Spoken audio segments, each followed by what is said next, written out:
So, yeah, we're going to get started here. So we are going to be streaming a little vintage. So this is a vintage Oath of Druids. For those that aren't familiar with how this deck generally works, this is a kind of a creature combo deck in the current format. It uses as a card Oath of Druids.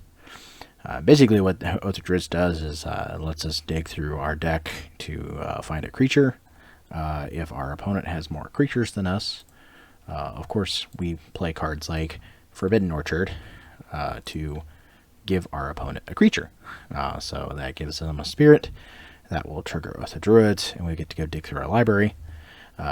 Basically you reveal cards in the top of your library, and so you get a creature card, and then if you hit that creature, then you put that card in the battlefield, and all the cards revealed this way into the graveyard. Of course, we're trying to hit Atraxa Grand Unifier. So Atraxa, keyword soup, enters the battlefield, reveal the top 10 cards of your library, and for each card type, you can put a card of that type from among the revealed cards into your hand, and the rest go on the bottom in a random order. Pretty cool deck. Pretty fun. This deck has kind of gone more in the range of not only playing Oath of Druids, but we also get to play cards like Show and Tell, which is pretty good for putting in Atraxa. We also get to play Flash, the restricted copy of Flash. Very, very interesting card. So basically Flash says you can put a creature card from your hand on the battlefield. If you do, sacrifice it unless you pay its mana cost reduced by 2, but it is an instant for 1 and a blue. So you get to basically put Atraxa into play and draw 10 cards and look at and basically card select out of that, which is kind of insane. Putting an Atraxa into play at instant speed is pretty good. So we are going to go ahead and we're going to fire up a league. No, we're going to fire up Countervine. We are going to fire up with Oath of Druids. And we are going to go ahead and play a Vintage League with Oath of Druids. So let's see where we land.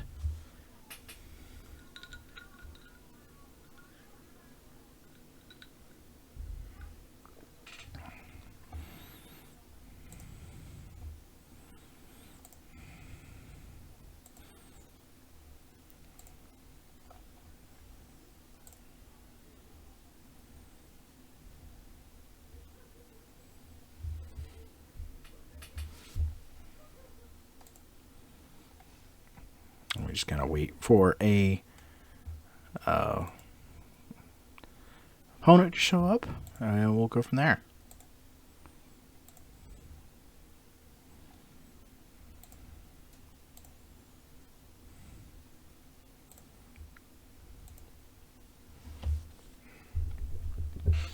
Unfortunately, Vintage Leagues do usually take a few minutes, a minute or two. There's definitely not as many people in the vintage queues, but vintage is one of my favorite formats. I love it to death. I especially enjoy this deck quite a bit. I've had a lot of good success with this deck, so that's been kind of great to have in my back pocket just to kind of play this deck, and it's kind of fun.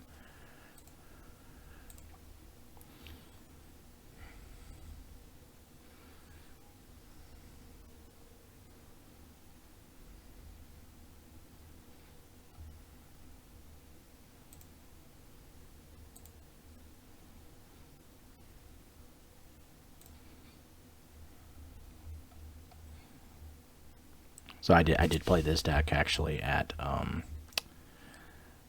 the Buffalo Chicken Dip Vintage event.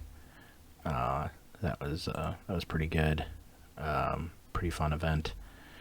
I ended up in 15th at that event with Oath of Druids, so I feel pretty happy with my understanding of the deck and its matchups. It is a really interesting deck. So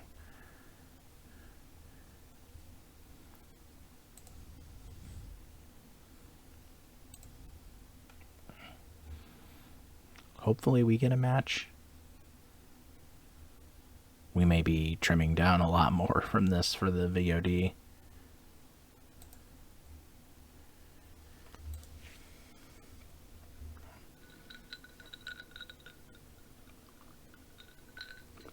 Oh, there we go. We've been paired. We are on the draw.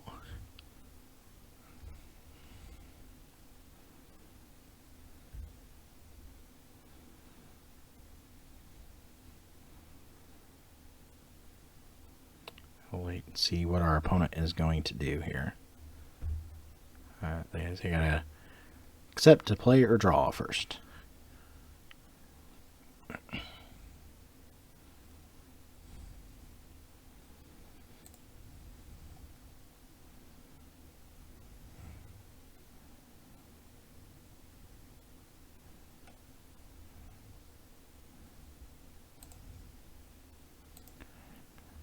Do do do do do do do.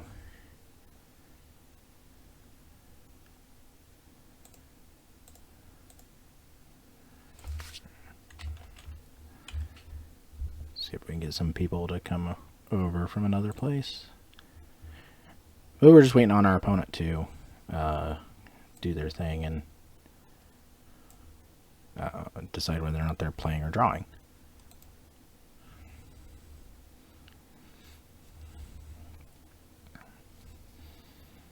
Hopefully this is not one of these matchups where, oh, yeah, choosing to play first. So this hand has Ancestral in it, and it's got like Ancestral and Strip Mine, plus Mox Ruby. We could draw there's a whole lot of things we could draw off of an Ancestral, so restricted cards are good.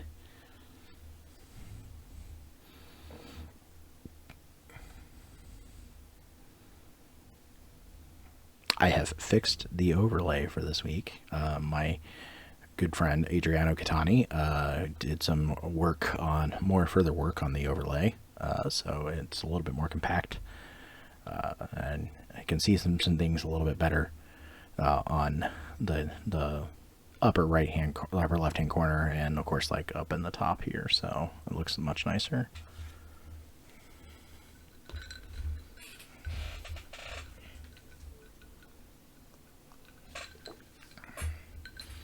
Alright, they are keeping on a 6.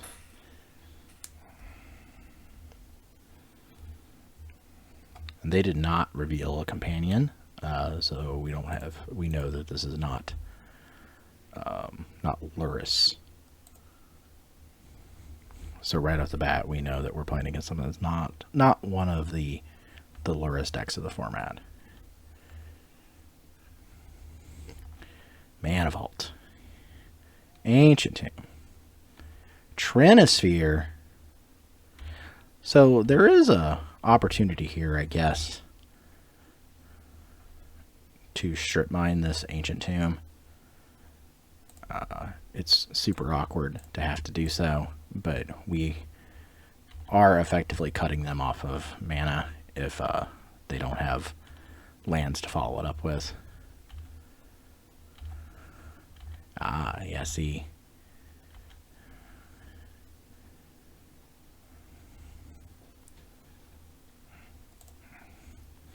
Alright, we're going to play this Scalding Tarn. We have to hopefully, we could hit another land, and then we could Besagio the Trinisphere. And hopefully that's the thing that we get to do. Okay. We'll fetch for a Tropical. We hit a Forbidden Orchard, so that is a thing that we can do.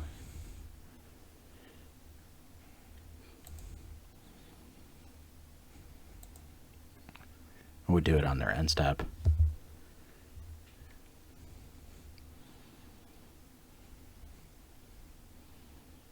And then we get to like kind of do some things.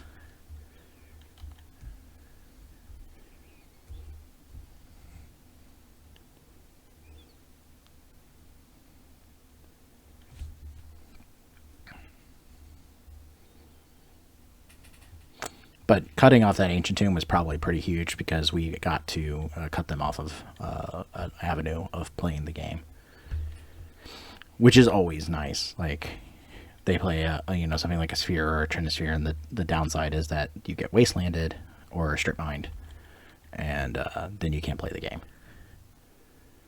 which is pretty rough.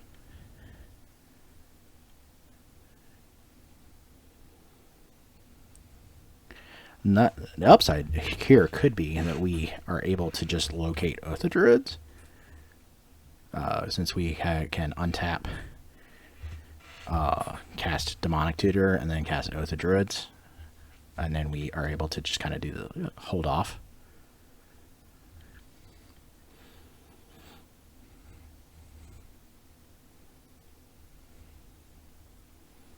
I'm not sure what my opponent is doing here.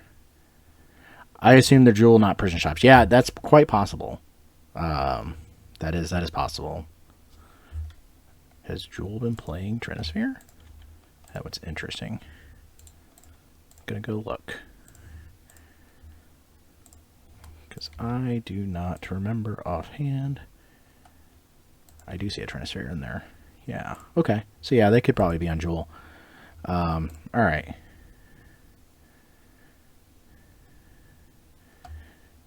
Passing, holding up force, and casting EOT. Well, see, the thing is, I have to get rid of this Trinisphere. But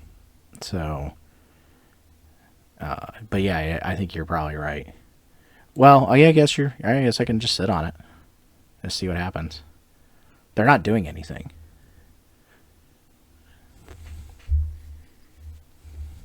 That's fair. I mean, that is indeed a card we drew. I think we can just pitch that.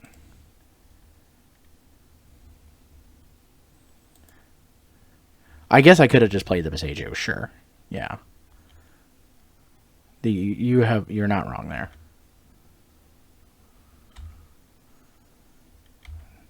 They're apparently just drawing nothing.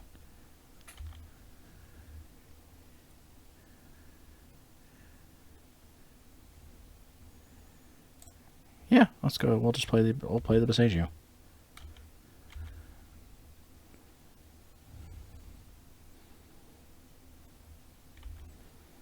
And we'll just try to hold up. We'll just try to do Ancestral. Okay, they have a workshop.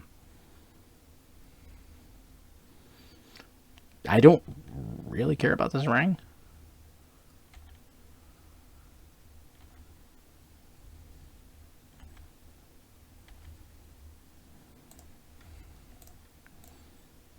Yeah.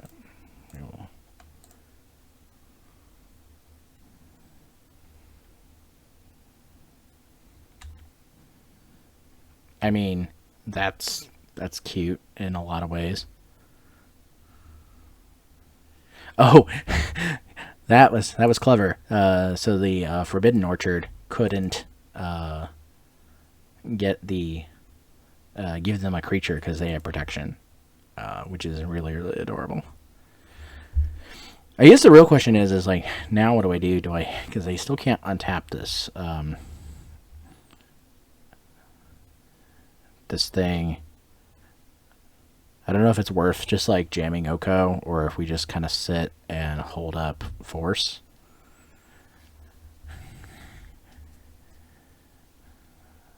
Like, it feels like DT is not doing anything at this point. We could just pass pitch DT, and then we have, yeah, like I can Oko the 3-ball, but like that helps them then in this position. Them, if this is Jewel, this is most assuredly Jewel, which means they've got counter spells and stuff. I want to be able to have all the answers, so I could Oko and hold up double force. Yeah, okay, yeah, that makes sense. Yeah, actually, that's pretty good.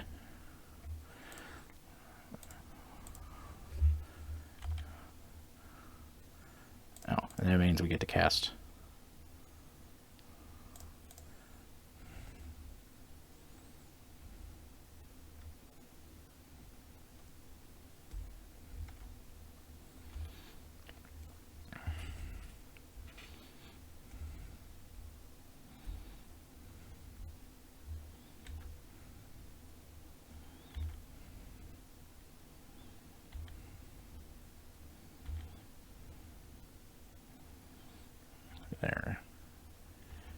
Sure. Yeah. I kind of figured that they would. Is this worth? Is the Lotus worth fighting over? At this, like, is that worth? Is that a thing? Okay. I don't think it is. No.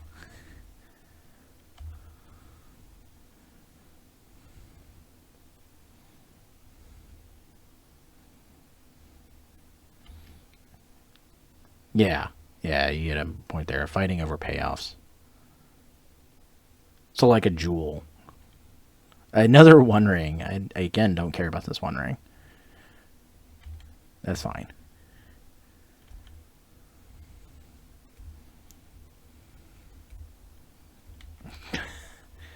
They're going deep here.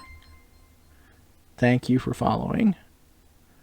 Oh, yeah, you can most assuredly attack my thing. Is there a world where it's worth jamming a flash Atraxa, like, or do we just keep holding up to fight over payoffs? I thought about it. Yeah. I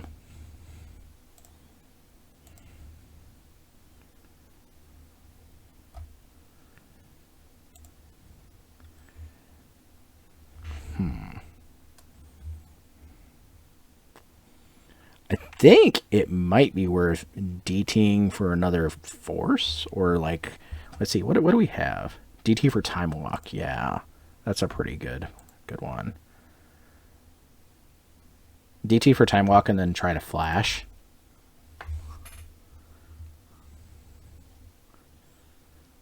Let's see here. They still have protection, right? Yeah. Okay.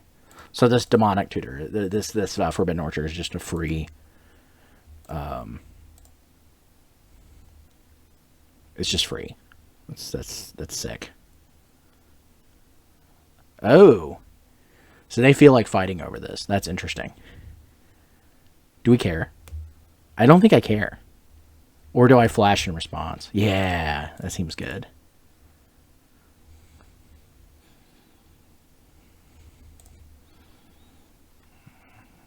Nope. Do not want to do that.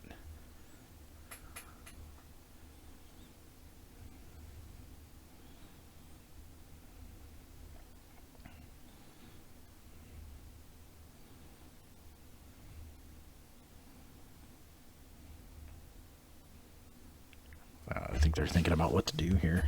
But we get to see a lot of cards, which is I love about Atraxa.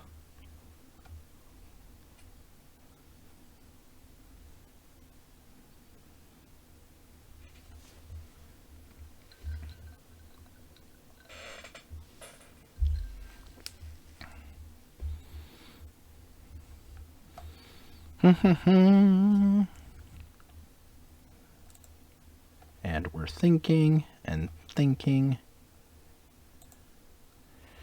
Okay. Alright, so I think we'll take creature, land, instant, artifact, enchantment, sorcery.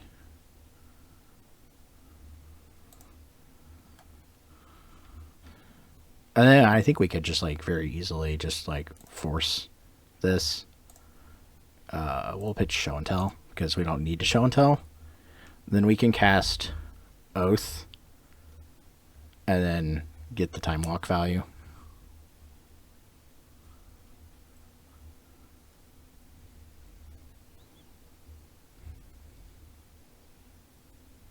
Okay. So we get time walk. Cast Lotus. Let's do this right. Sack that. Oops. Nope.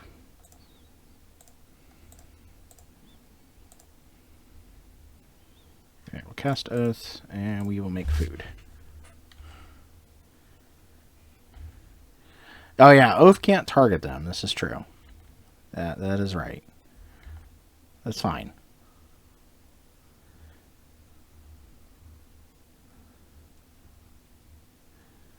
Elk their ring, yeah.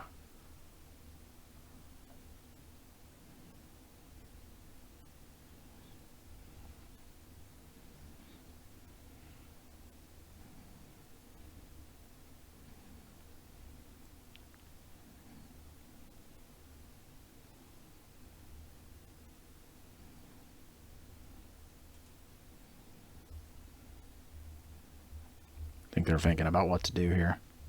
They don't have anything.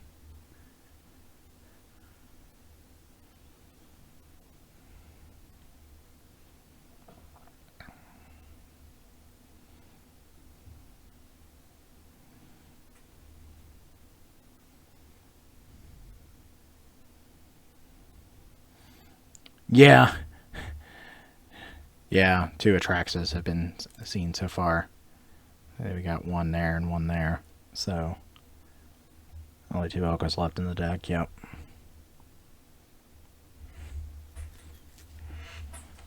I mean, I have hardcast an Atraxa in this deck before. It happens quite often, actually.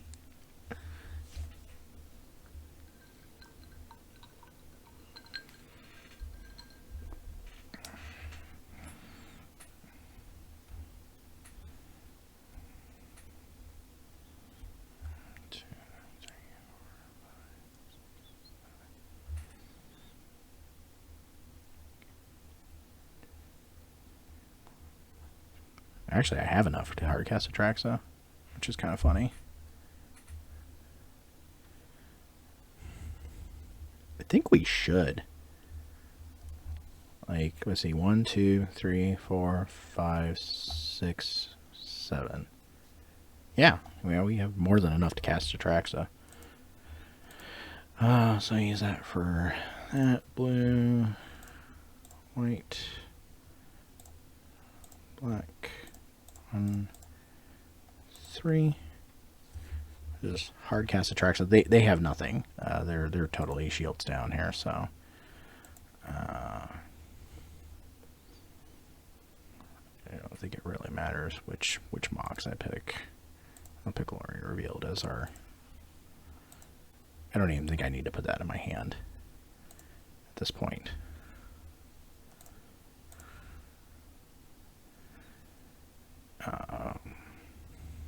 We have like a million Force of Wills here.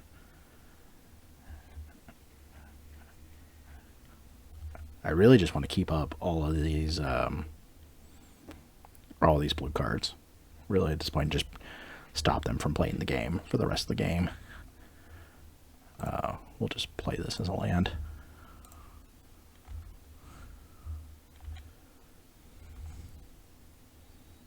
Emerald would have let you hold up a Sage. Yeah, that's true.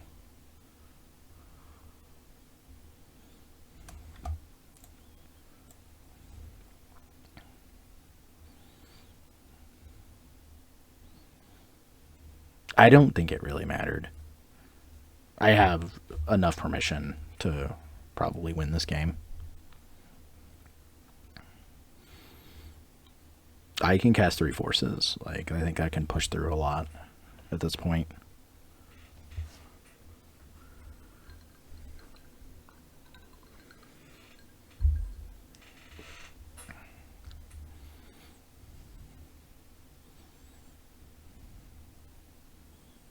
And it's clear, I think that was probably their only force in their hand. They would have pursued further, I think, if they had anything.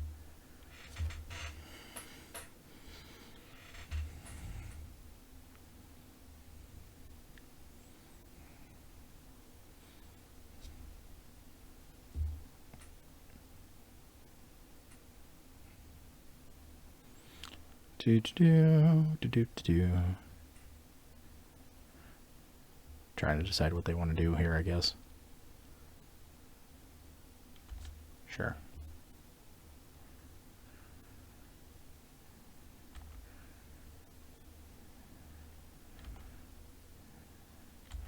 I mean, now they're on kind of a clock, so, like, they have 2 turns, really, at this point.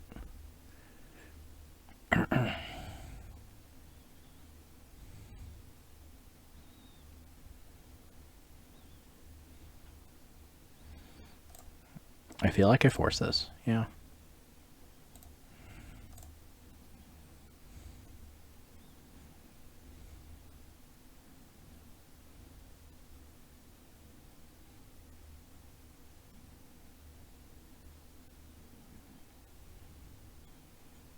Not letting them have another 1 ring.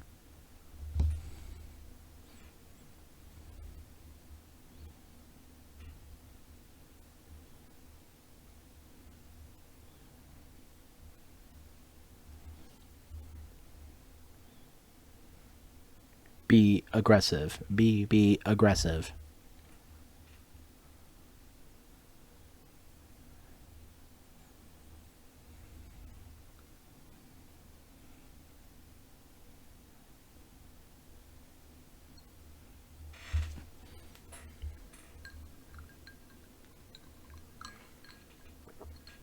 They're thinking very, yeah, no, I was not to say the same thing.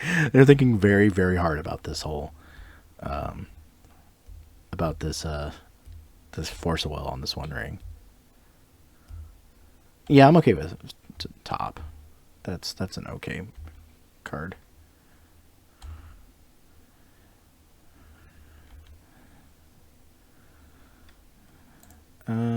I don't need to actually oath, so we are just gonna say no.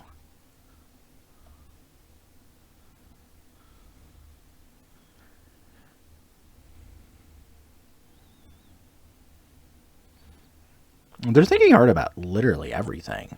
It's like every little like trigger or anything like that. They're like thinking very hard about. Like it's crazy. So this is game one, and their clock is already down to 12 minutes.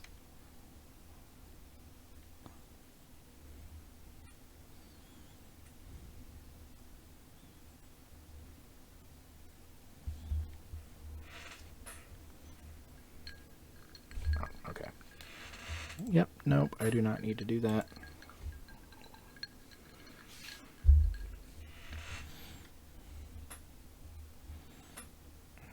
Thinking very hard about my upkeep, even, which is wild.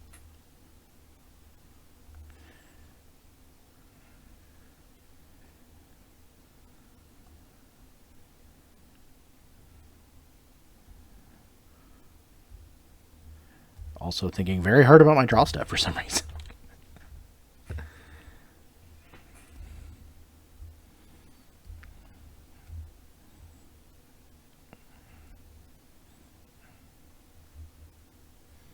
Stand up a food, yeah, no, or turn off their Lotus.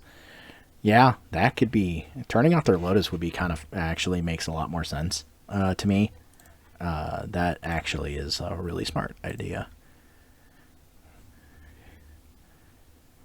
They can't outpace anything at this point, and turning off their Lotus is incredibly smart. I love it.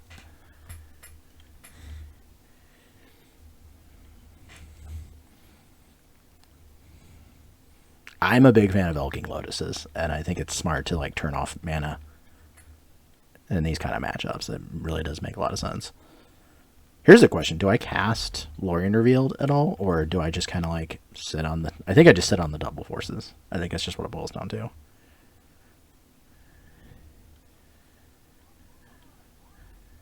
Like I would like to cast Lorien Revealed. The card's really good, but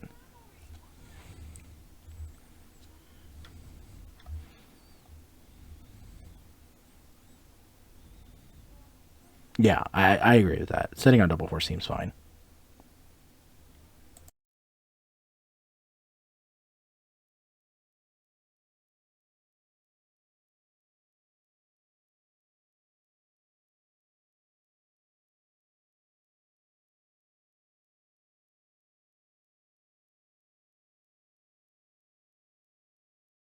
All right, let's see here.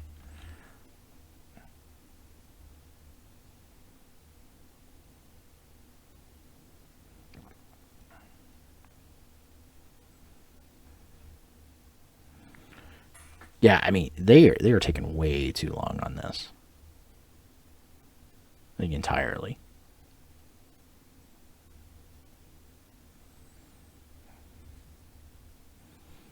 I'm not really sure what they're doing.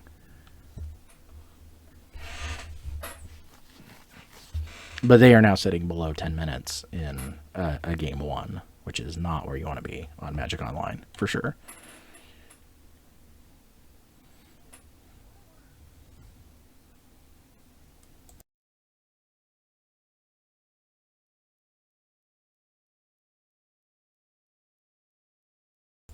One second.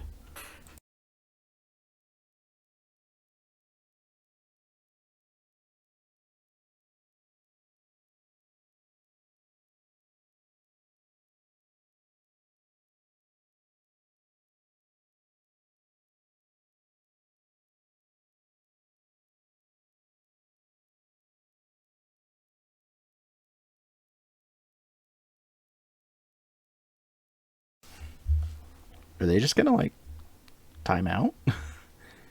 Something's going on here.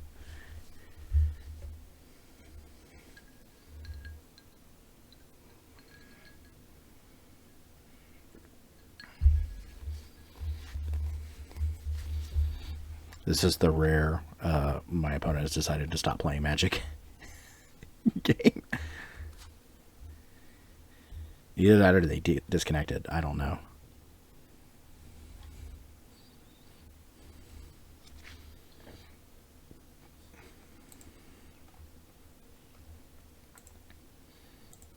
Finished a game today where you were at 4 minutes and your opponent was at 2. That's impressive.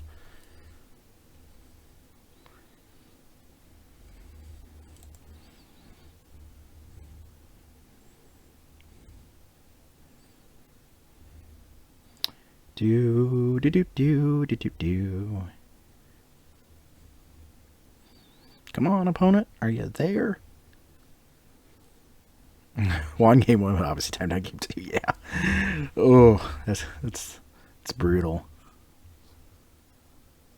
It's brutal. I have done that with Battle of Wits before, and that was just because the PC was handling the deck very slowly. And I think there was probably some Magic Online lag too, so.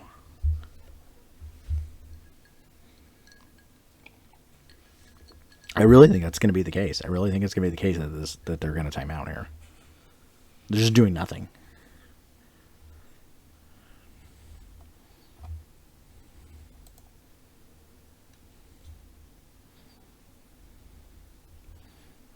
Incredibly thrilling vintage gameplay on turn 9.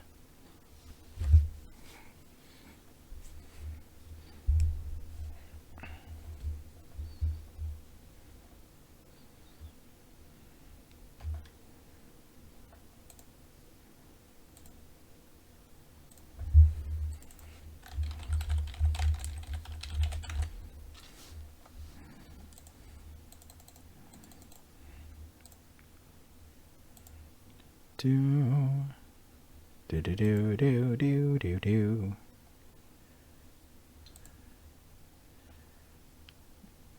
I really do think they're just timing out. That's insane. We're just gonna win this match on the basis of timing out. There's a Tronosphere and a Black Lotus playing 5 Mox. Yep. And a Mana Vault. So not forget the Mana Vault.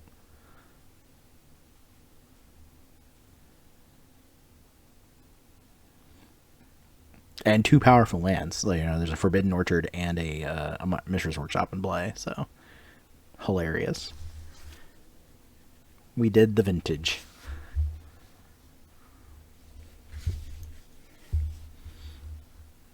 Come on, opponent. Are you there?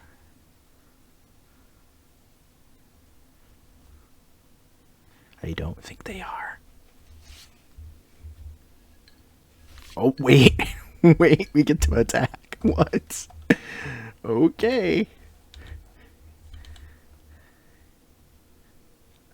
Okay. They conceded the game. What? I like Energy Flux. I like Mindbreak Trap. Those are also both really good cards. Is Sarah's Emissary worth bringing in this matchup for like the choose artifacts? Yeah, I kind of figured I'm cutting Show and Tell.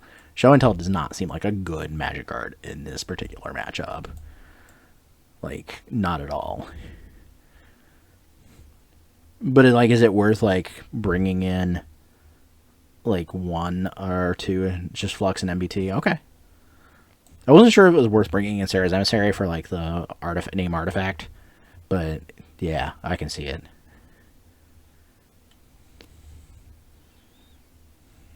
They chose to play first.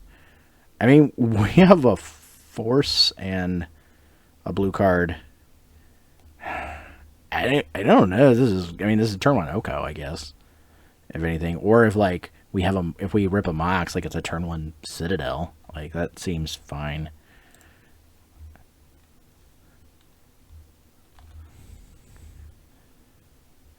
Oh, okay, Island. I mean, The problem is like that's a force of negation, not a force of will. So we could play Lotus. We get and it's not a turn one force engage. Force Citadel would be a turn two Citadel at that point. I think we just like jam the Lotus, jam the Emerald. Yeah. No, that seems fair.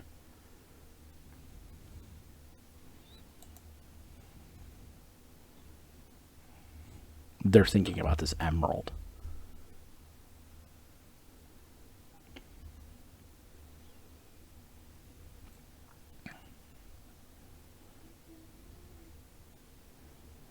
Okay, yeah. We'll play the C.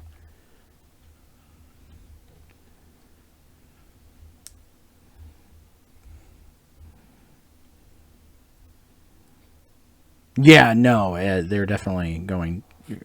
They're down in the red already, so.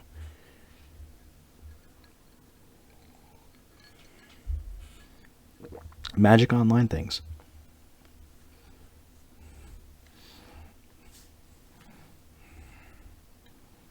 It does matter to manage your clock. It really does, unfortunately. Like, that is basically, like, kind of one of the core tenets of Magic Online, really, at this point, is learning how to manage your clock and how to do things a little quickly. Okay, workshop. I don't even know if I care about this One Ring. Like, I could just play Oko, then elk it?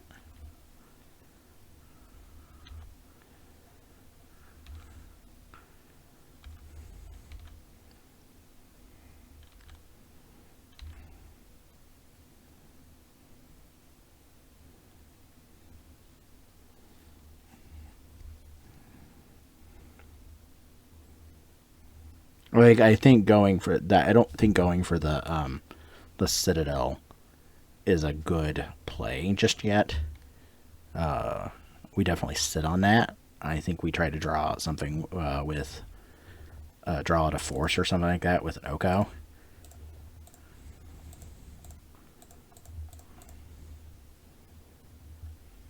And just okay, they are immediately forcing that. Okay, that's fair.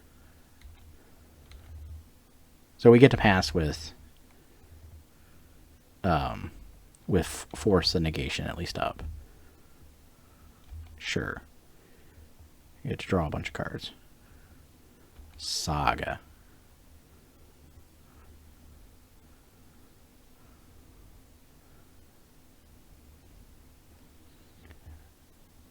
Do I? Oh, I can't. I cannot. Okay, yeah, you want to be my Lotus. Interesting.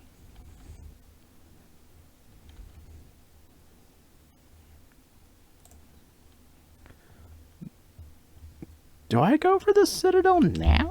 Like, it seems like if I don't go for it now, I may not have the time to. And I have a force to back it up. I probably shouldn't have played that land. Yeah, no, you're right. Let's see what happens.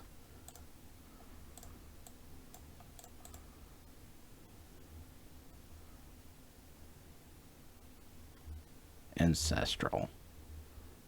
Yeah, okay. Okay, sure. Brainstorm.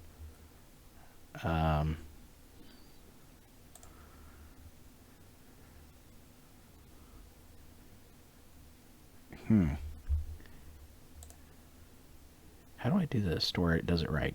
Is it first click, then second click? Put on top. Put on top? Yeah, there we go.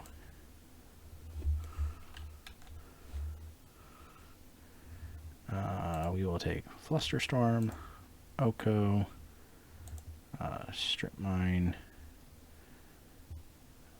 Tinker. I don't really care about that. This Oath of the Druids is on top. I know I have like double force plus Flusterstorm, so I think we just pass the turn.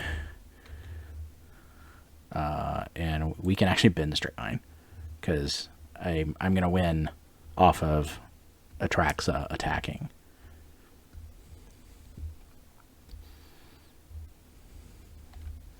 And then next turn we get to cast.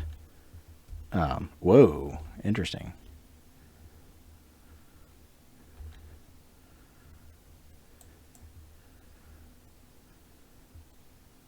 Yeah, I'm okay with that.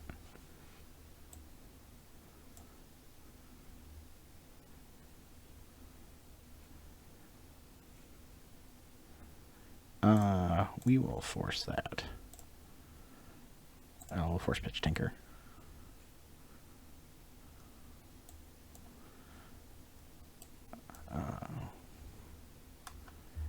Let's see here. Storm count is 4. They could pay for it. Let's pitch Flash.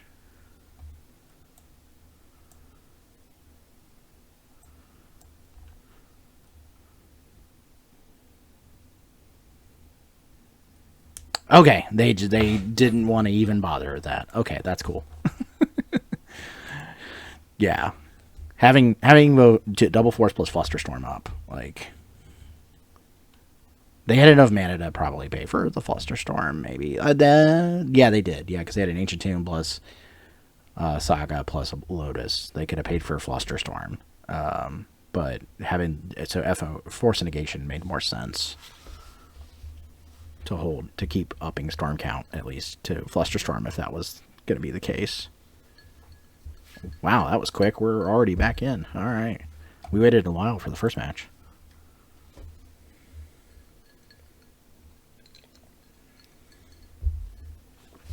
Hey, Sophia.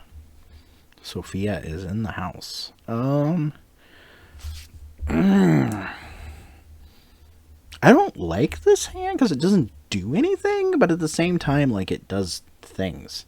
Like, it has Get Probe plus Thing plus Show and Tell plus Strip Mine. Like, that's a potent combination plus Flusterstorm that I kind of want to keep it. I think this is fine. I really do. Like, yeah, the more I look at it, the more I like it. No, I like this hand quite a bit. Like this has an opportunity to be like pretty reasonable.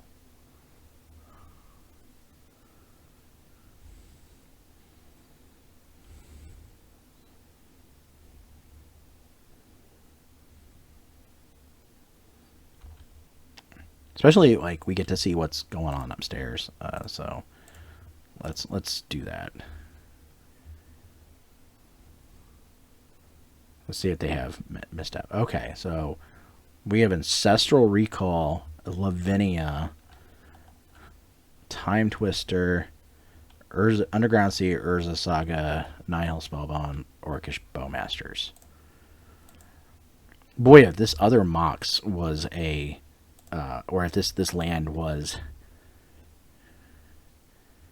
a black land, that would have been great. I'm gonna make them think that they have their Saga. Oh, they just get to Get Bread me too. Do I fluster this? Because they don't have anything else in hand, right? Like they just have. That's an interesting concept. Like I feel like I do, because then they can see them play around the Strip Mine. Like,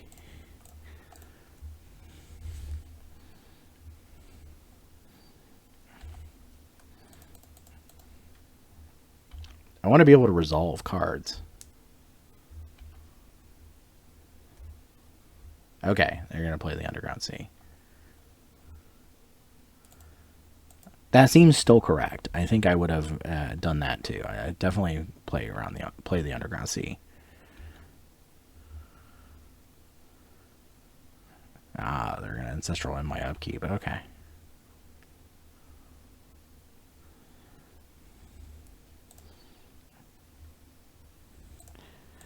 We're going to just try and jam this Oko.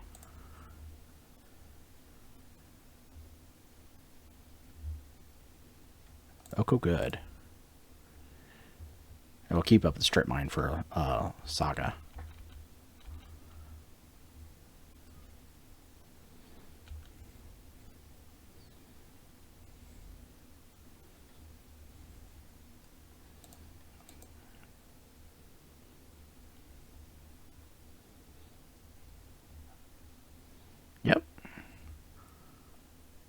Do I do it while they don't have the... Yeah, no, you have to.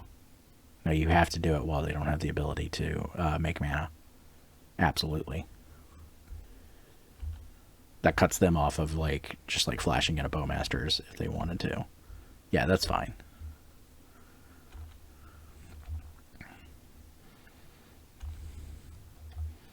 So they no longer have a Spell Bomb or a...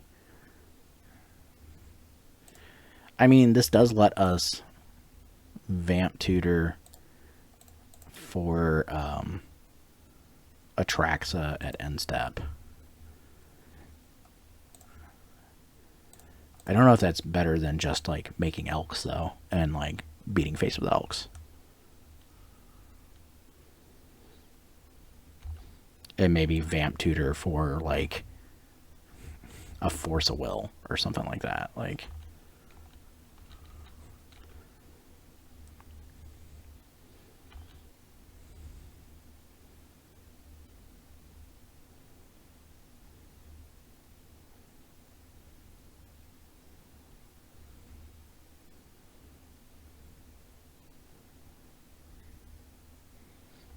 Playing Wasteland. Okay.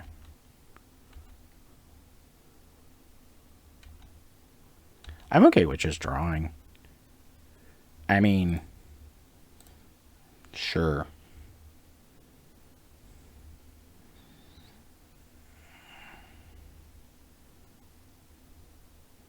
I probably should have vamped for something.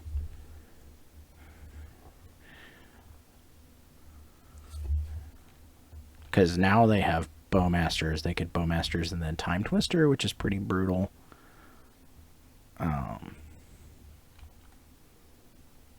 I don't think we... So, like, if we attack...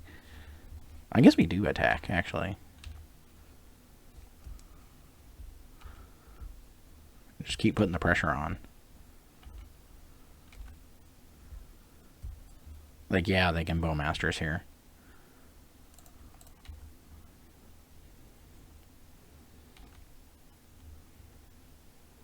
But that Time Twister might really, like, do something big.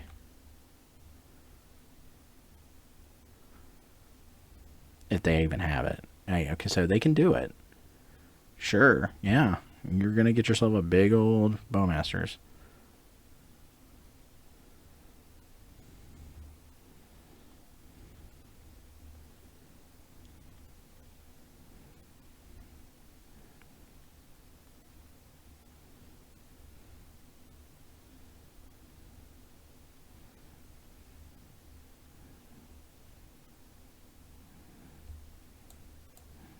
Just going to target me with it, yep.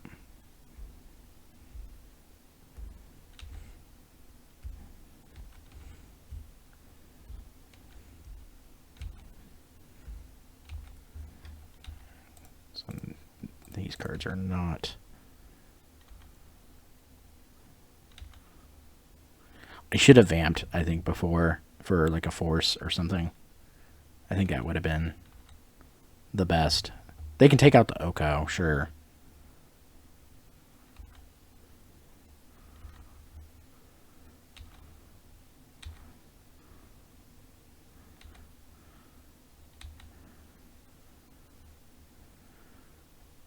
I think we get to, like... Oh, well, that draws a card, but I do get to see at least if they have... Okay, they do have a Force. Yeah.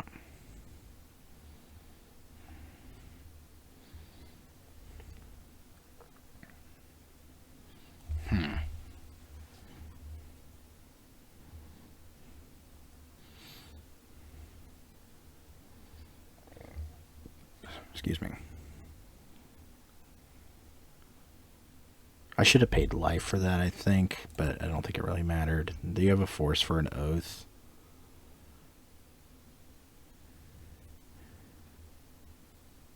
Could just try to jam the Oko and bait it? I don't know.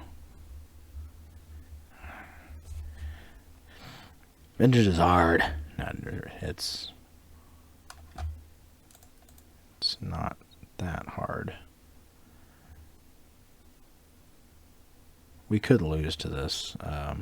The double wasteland.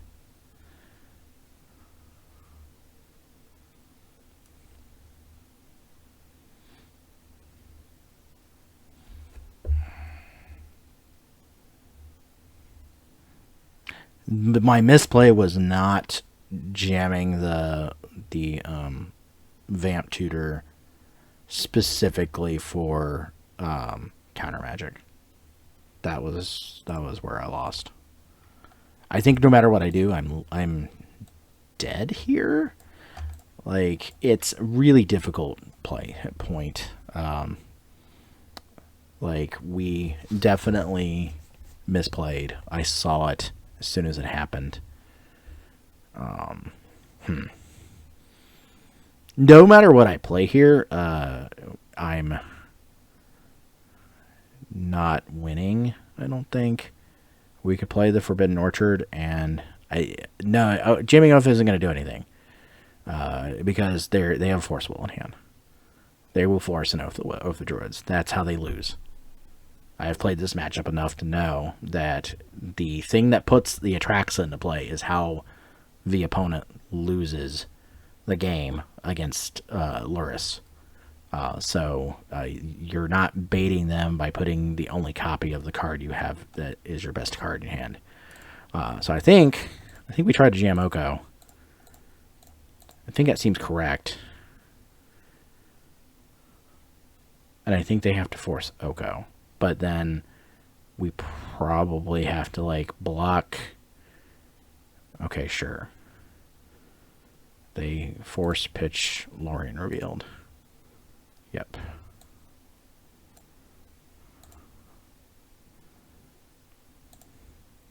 We have to block with the food token. They have double Wasteland, which is kind of gross. Whether or not that's better, like double Wasteland Soul Ring, which I don't know if that's better than just like jamming like Urza Saga. Yeah, Urza Saga makes more sense here. See, they have a Stifle. And they get to put Luris in the hand.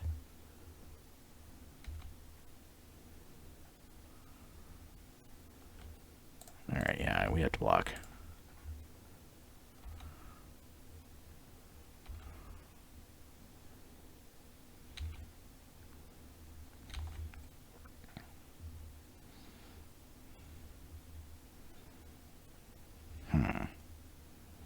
I guess we can misstep the Stifle. It doesn't matter. Like if I play Oath, I lose because they have. I guess I could gain.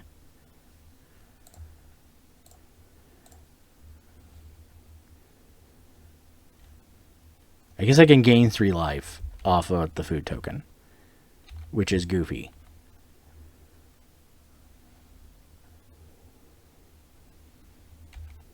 Sure, yeah, you get to draw a card off of.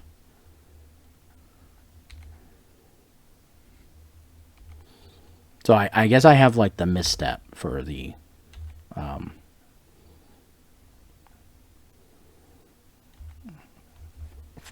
Stifle.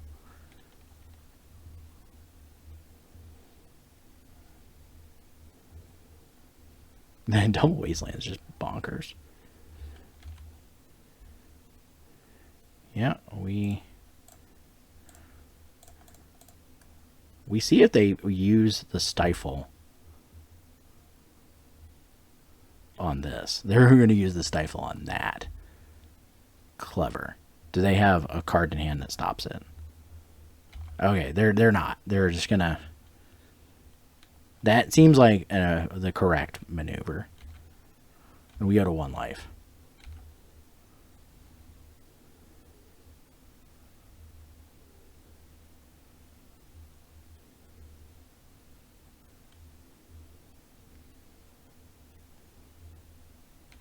Sure. Sure.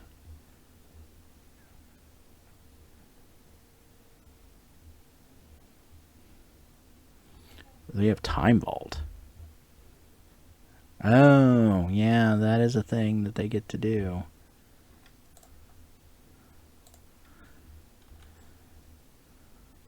And see, this is where they try to stifle. So we do have at least a misstep for the stifle. If they have a force sphere or something like that. Okay. Yes. Wow, we binned a lot of cards. Okay, yeah, sure. Show and tell. Atraxa, Force of Will, Mox Ruby. There's Tropical Island. None of those were like fantastic magic cards for me to have at 1 life.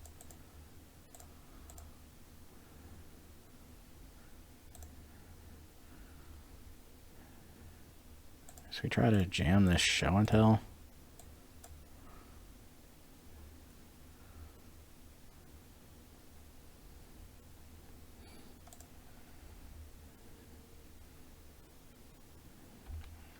Yep. We have a Saga. Time Walk is exactly what we wanted to see. So...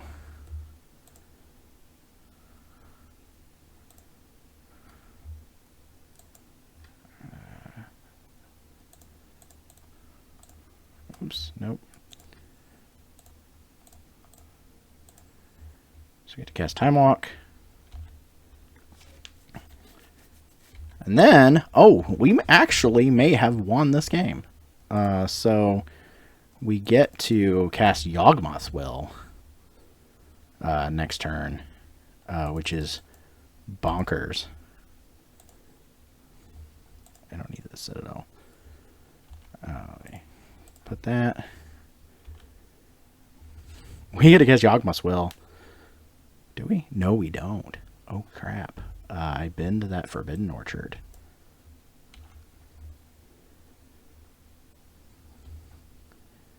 Huh. Okay, I guess we attack. Yeah, the problem is I binned that Forbidden Orchard, and I didn't mean to. I meant to bin the Boseiju. Womp.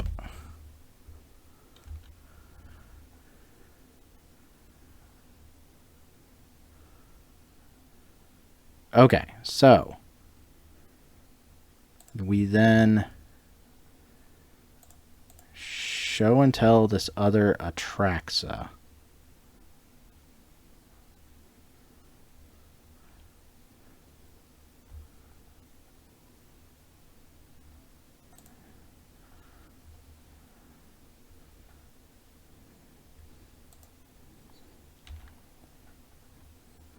This is awful. Mox, Pearl. We do not have a black source left in our deck. So, yeah. That is awful. Yeah, holy cow. Yeah, right? Ugh. Yeah, so me totally messing up and casting that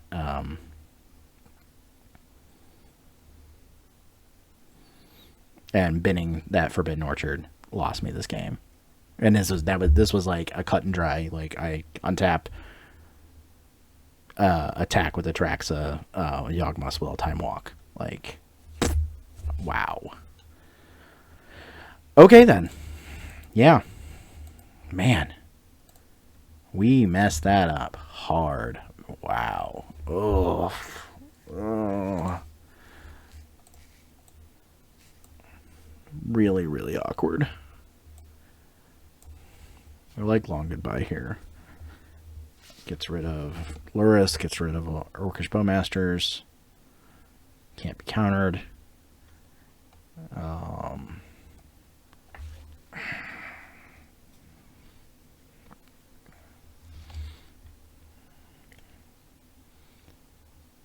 Not sure how much I like Tinker and Citadel on this matchup, though. It feels awkward. Oko also feels awkward. Ugh, what a game. Yeah, you can assume Priests. Yeah, so Long Goodbye takes care of that, too.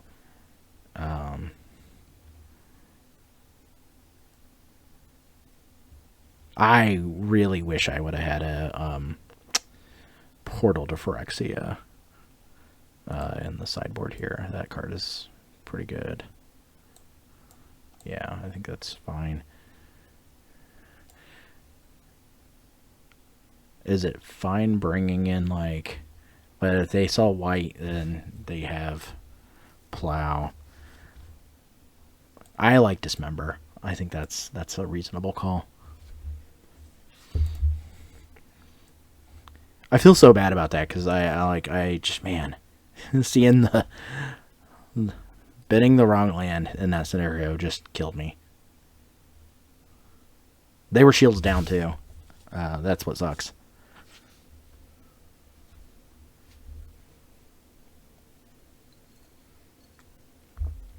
It's all good. We push on.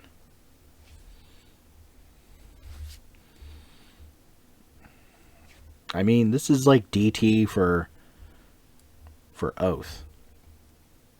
Like, this is like turn 1 DT play Oath. I have to assume that they counter it, but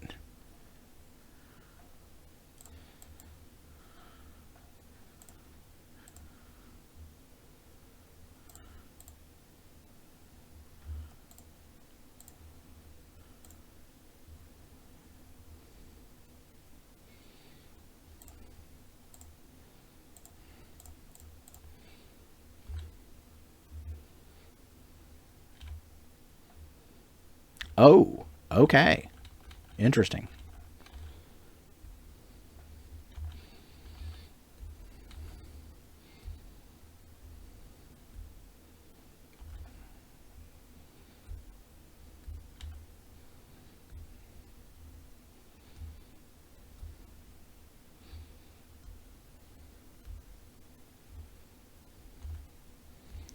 I think, like, do they have like a priest or something like that? Like, is the question.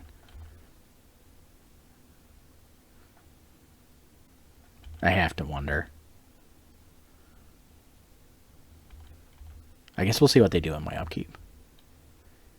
If they do the thing on my upkeep, then we know.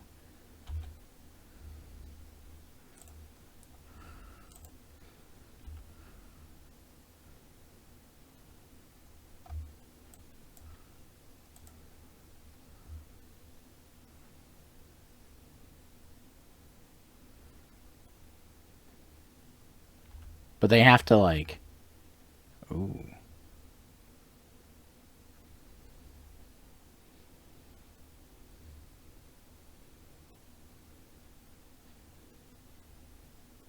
Okay, yeah, that's respectable. Nope.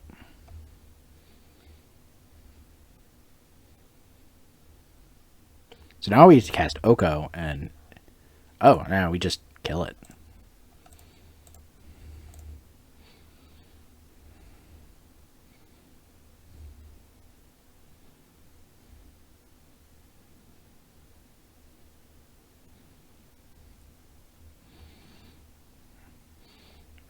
Is it worth casting Oko and elking their white source? Seems like a really strong play.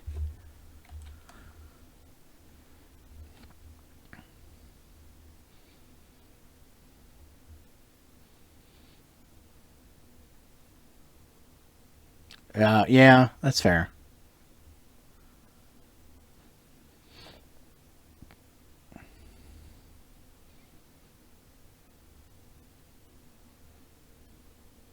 Play around spell pairs, yeah. That's fair.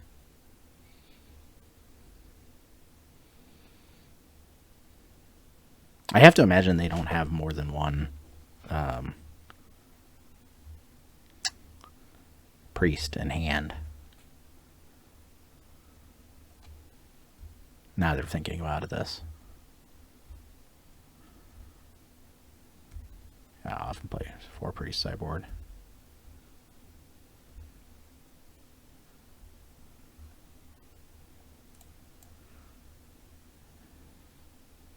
I feel like this is like more Esper, I think, because there's Bowmasters.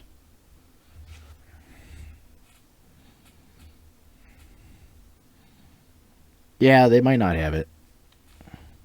We'll see. Brainstorm.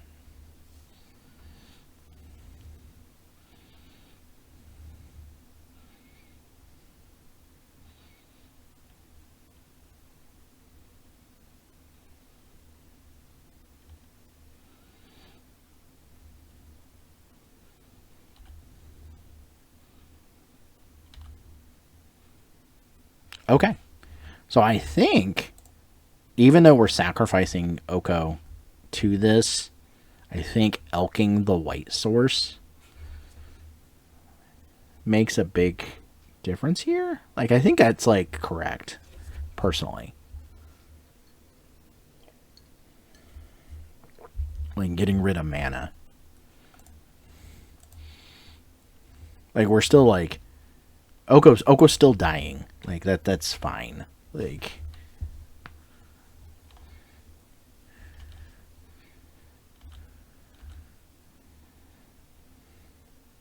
really just, like, we just hope that we just, like, get enough trigger. This is really what we're looking for.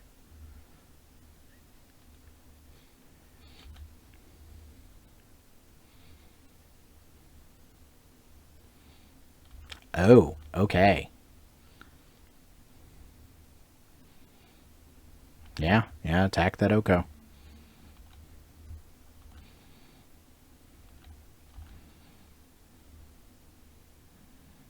They have a land. So it's whether or not they have yet another priest.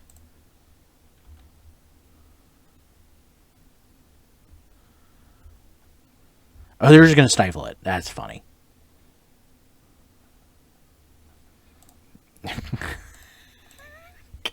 Okay, we'll just do it again.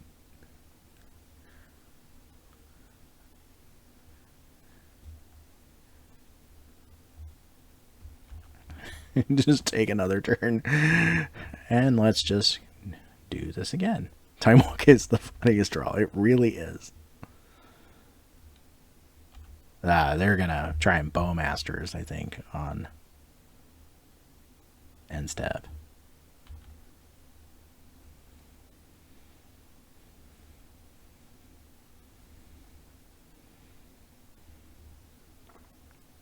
Or something. I don't know. That was... Do you have another Stifle? Dress Down. Wow. Do I do this just to put an Atraxa into play and, like, yeah, we're not drawing a bunch of cards, but we get, like, a 7/7? Seems good. Oh, it was literally the next card. So, never punished. Okay, sure. The problem is that they have Time Vault, like, in hand, and they've just been slow rolling it this whole time. Because then they get to go get their key and put Time Vault into play. Like, that would be, like... I would accept that as, like, a way that this game ends, because... Yeah, that's very vintage.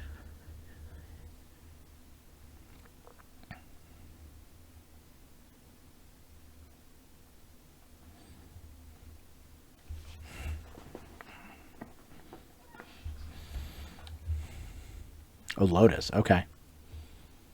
All right.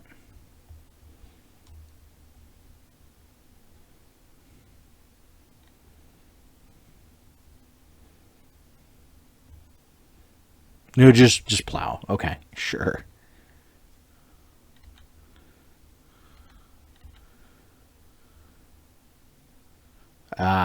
This is the... We get Luris, and then we hope to not die. But, like, I think Luris cast Luris, like, that doesn't win them the game. Like, we still kind of get to do things. Yeah, they get to cast this Bauble, but we're still going to get to draw these cards. Oh, you know what? No. Ha! Oh, man. Oh, they did it wrong. They did this so wrong. Casting the Bauble was the wrong move here. So, oh, during each of your turns. Yeah, okay, so they only get one cast. So, yeah, casting the Bauble was probably fine there. It's when they now can get to cast Dress Down like every end step, which is really absurd. When they get there, when they have mana to do so, but we get to put this Atraxa into play first, so we do get an opportunity to like get something to deal with Luris. Their Dismember does not deal with Luris. Oh, okay. So Planeswalker, land. We want that straight mine. Sorcery, instant, artifact, creature. I'd say this Atraxa was pretty reasonable.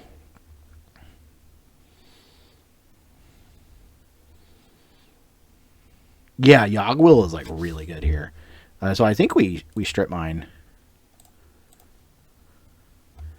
I think it's the question is like, do we cast Yogwill, then Time Walk, or do we cast Yogwill then Long Goodbye to get rid of Luris?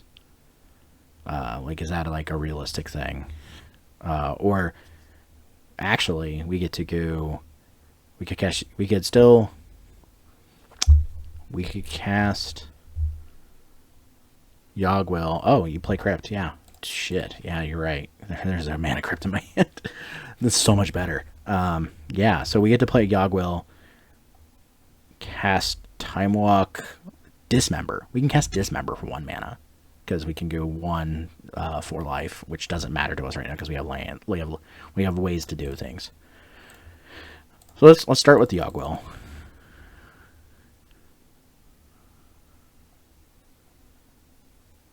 And we have a Flusterstorm, I guess, for this Yogwill in case we need it.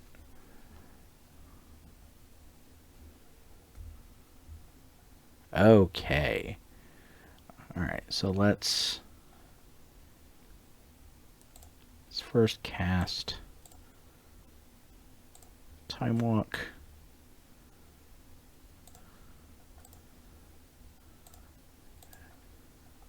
Dismember.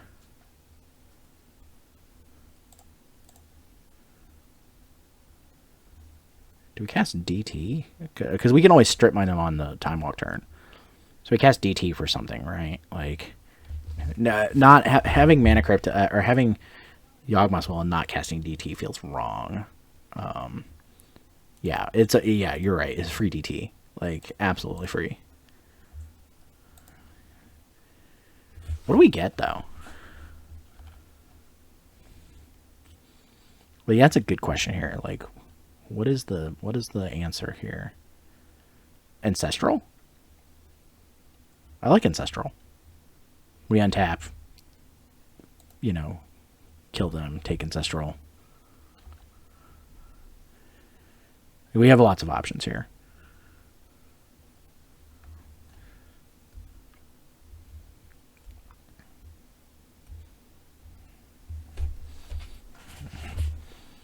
And then we strip mine their Saga on the following turn. Just don't let their Saga go off. The question is, do I Oath again into another Atraxa to draw more cards? There's 31 cards in our library. We get to keep the one that's in play. I guess it means, okay, it really depends on whether or not we won or lost that flip. There's 1 in the hand, 1 in play, so 2 in the deck.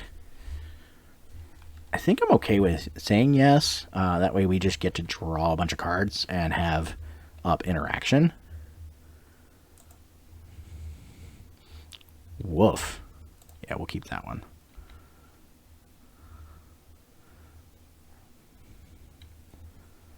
I mean, sure, now we don't really have a lot of interaction, but we have an Oko. Another Oko.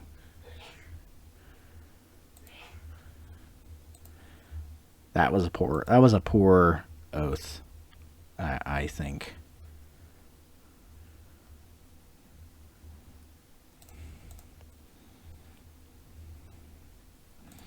What do they have in their hand?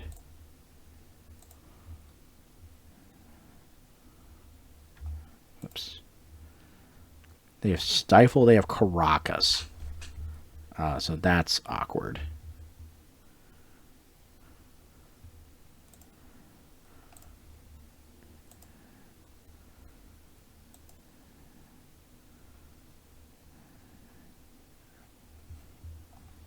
We bend a lot there. That was bad. Thank you for the follow, Sophia. Alright, let's start by strip mining this. So I probably shouldn't have oathed there. I probably should have just drawn. But, because now we don't have interaction. We have Flusterstorm, but they have Stifle, Caracas, Urzaslug. So that's kind of gross.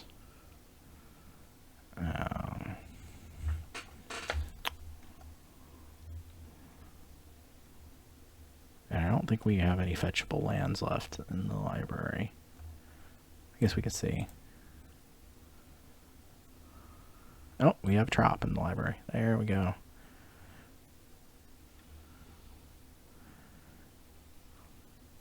Yeah, we just attack.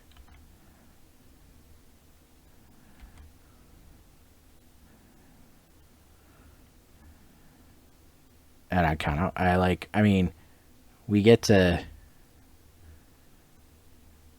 kind of just do some things. I think we get to,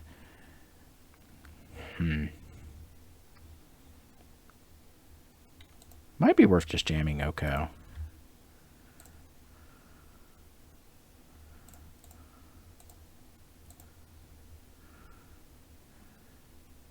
Just to have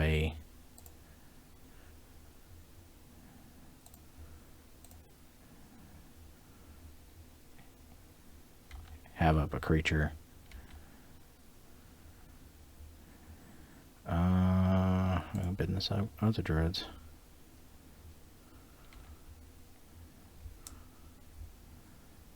So Caracas seems great here because they can just bounce the Atraxa. I just wait to do it on my. Well, I guess here's the thing. Like, I guess we get to force the issue by besieging the.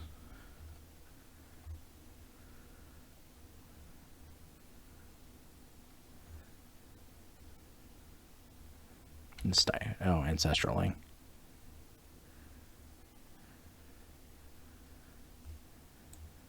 I guess they could stifle the Beseiju activation, but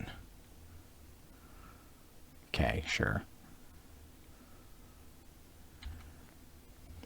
I played this match so wrong in the first place. This was bad.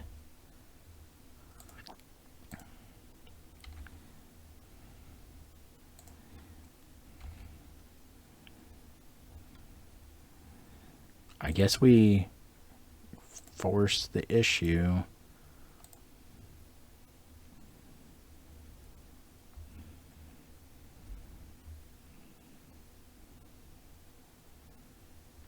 Yeah, sure.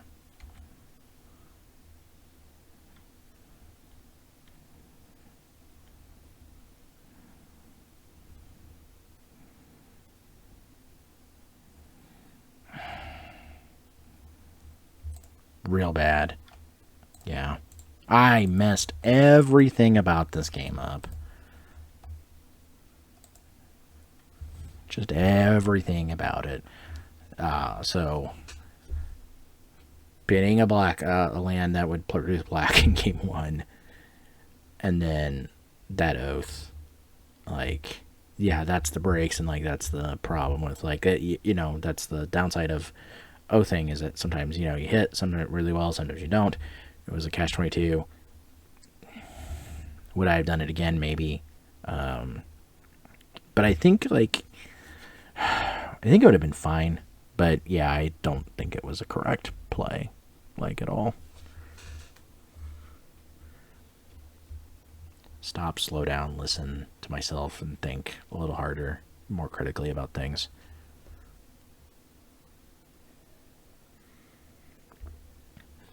it's a good exercise to like learn how to like just think about plays and stuff. But at least we recognize that those were the critical points that of those games. Like, absolutely.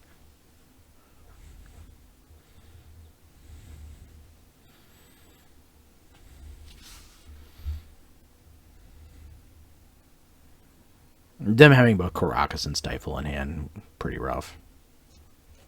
Okay. We are on the play. I mean, this just like plays an Oath of Druids, but it doesn't really do anything. Like, it does it like if they have creatures, but then they may just never have creatures, which is awkward. And I don't like keeping lands or hands with lands. I think I bend this. I think this seems gonna go with my gut. Slow down, think a little bit, and we're gonna mulligan it. Sure.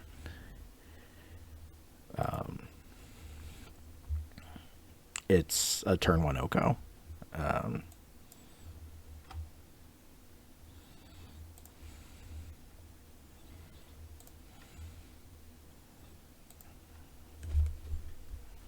They also mulligan to 6 cards, so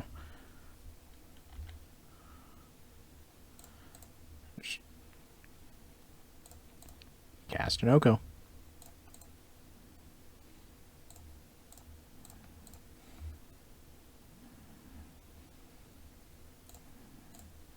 Yeah, make a food. And I guess we get to hold up Force Negation? Oh, okay. This interesting. Okay. Dredge.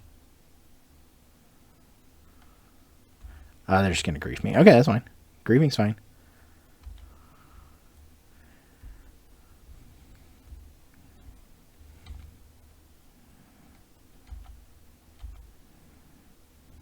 So that opening hand would have been almost sort of bonkers.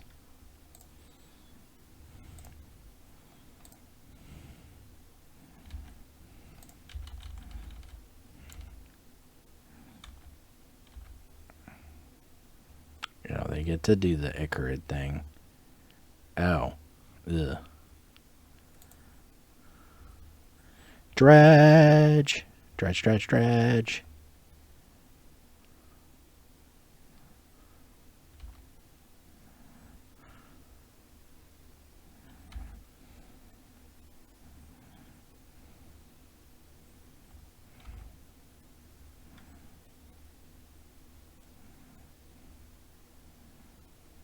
Ooh, gross.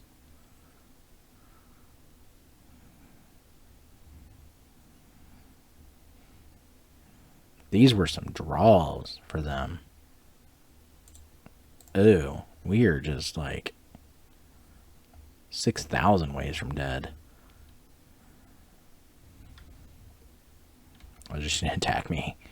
Not even gonna bother going for the throat of Oko. Just.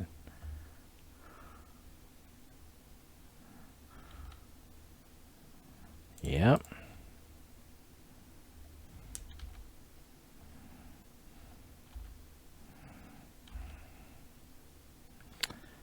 Yeah, we are all sorts of dead.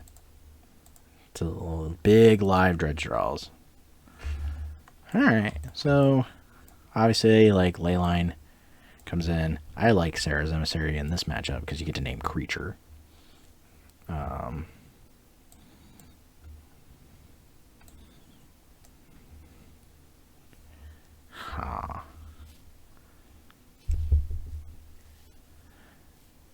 I don't know if I like cutting. I don't know if I like show and tell this matchup because show and tell does do some things. Oh, and we would definitely want a Tabernacle in this deck. Yeah, absolutely.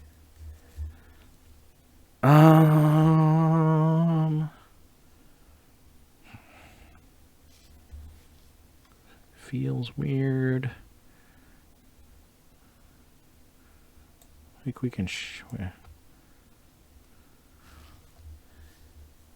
Like, I kind of like Fluster because they can't pay for, like, but I didn't see any, like, spells, but you have to expect them post board. Maybe Flash. Flash Seal is really good, too. I think it's just Show and Tell. Like, we'll shave some Show and Tells. Probably Oko, because Oko feels less good, I think, overall in this matchup.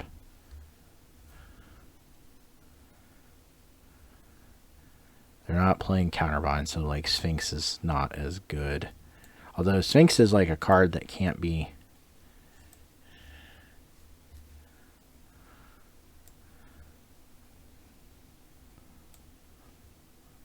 That's where I like Portal to Phyrexia. Like, Sphinx can't be Force of Vigor.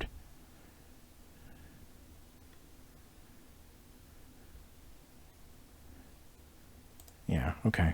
We'll try it.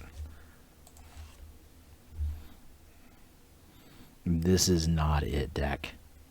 Not it at all. I don't like it.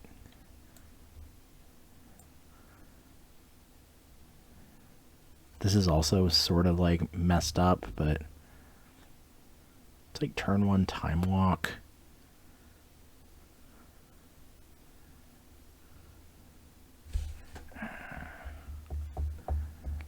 I don't like it either, but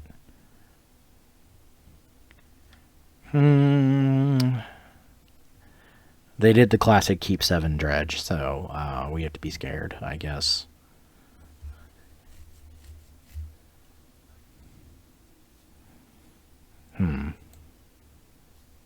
Yeah, let's go to 5. I mean,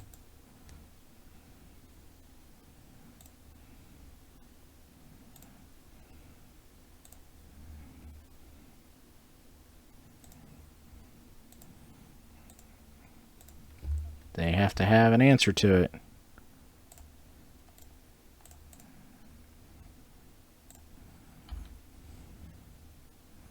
And I have Force Will.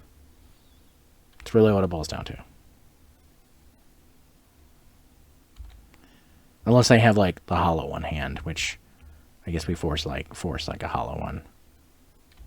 Okay, they put Serum Powder, Poxwalkers, Narcomoeba.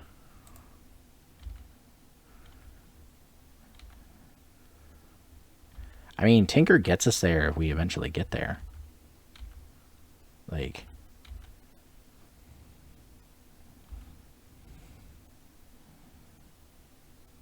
they gotta be digging for, like, a hollow one or a Force of Vigor.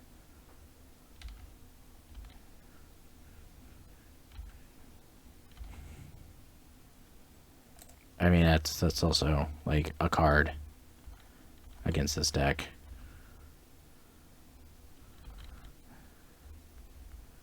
Would have preferred that to be a land, a land that I could tap mana for mana. Or a Mox. We are digging deep here. That is not it, deck.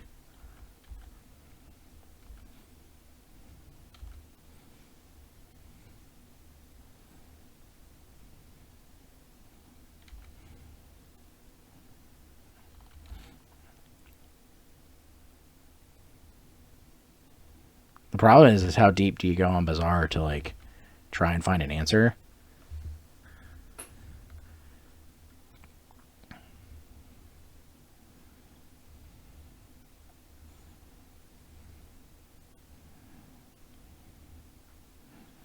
Because now I don't even care about a hollow one. I just care about Force of Vigor.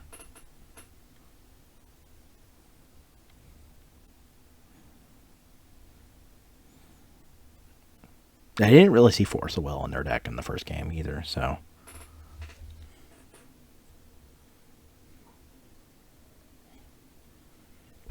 Kind of feels like they're on, like, the more creature-heavy Poxwalkers build.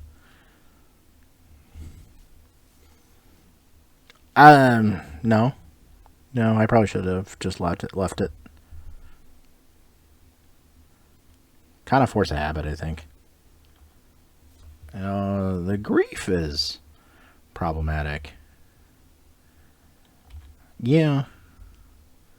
I think they take Tinker. Like, it probably makes the most sense. Yeah.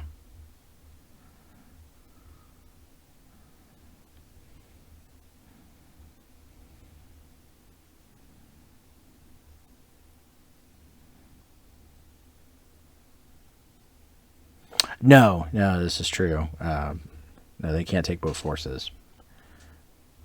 Unless they have like a second one, but I feel like they had to take Tinker here. That seems correct. No. Okay. Interesting.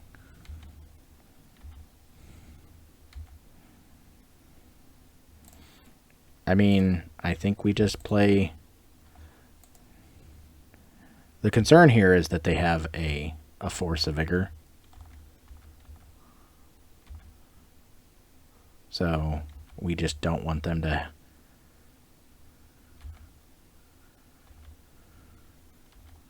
Yeah, that's kind of what I was thinking. I just keep playing magic cards.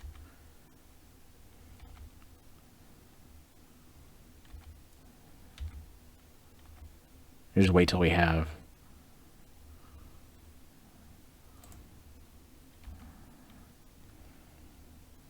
We could like hard cast a force now, if they had anything. So that's kind of funny. I mean, I feel like we have to force it. That's awkward. Or we could cast.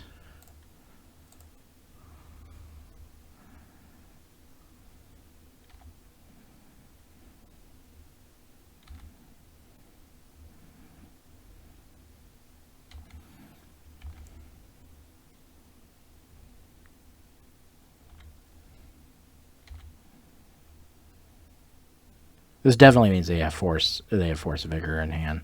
They have to. Yeah. See. So here's the real question.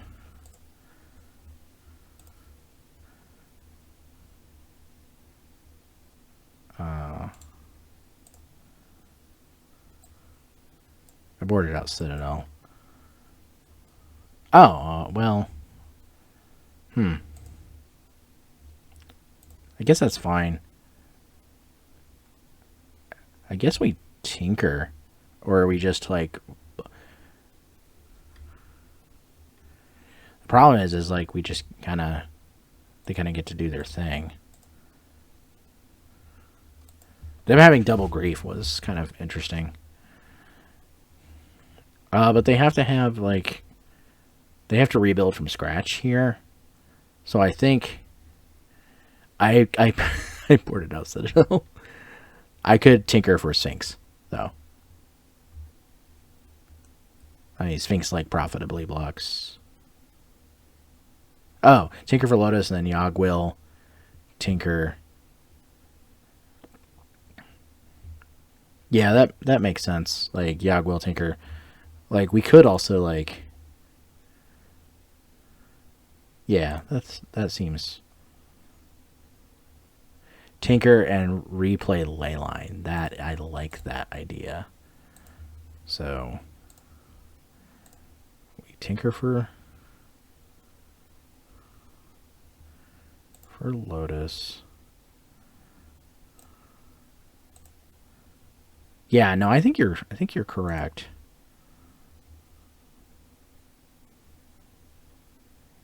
Will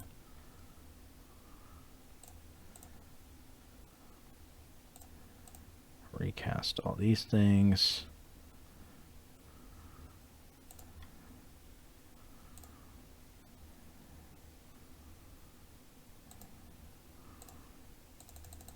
Replay Leyline of the Void from the graveyard. Thinking about that.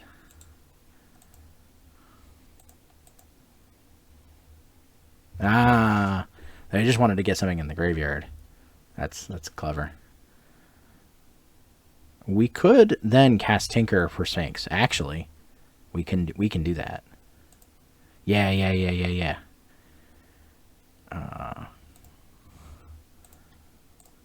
Yep. We get to, we'll sacrifice that. Hit Sphinx. Sphinx just kind of wins this game on its own now. Yep, okay. I'm going to put the Citadel back in just in case.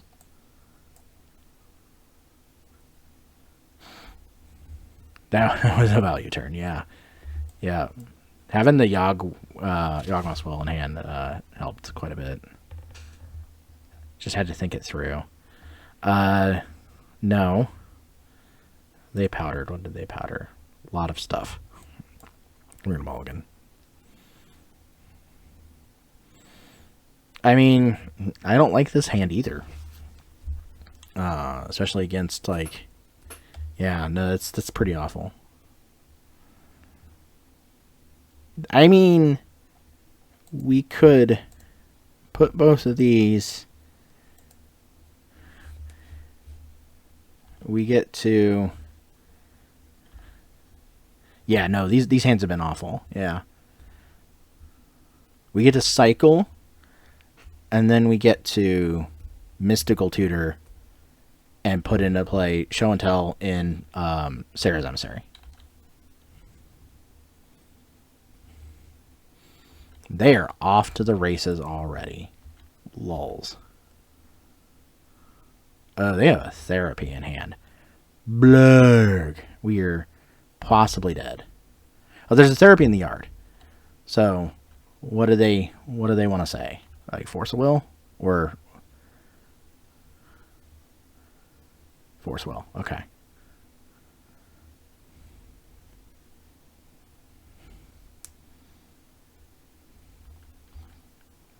So we have to hope we don't.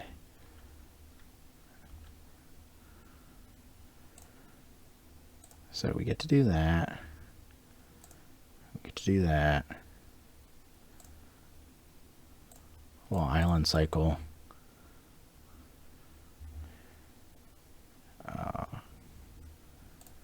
Get underground sea. Or really, we just have to hope we don't die, and then we get to cast.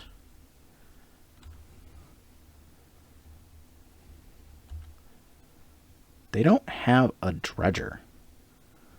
They do in hand, though. There's a Grave Troll in hand. This is a Gristlebrand. Ugh. We could just die. Like, our Hail Mary here is that we get to cast...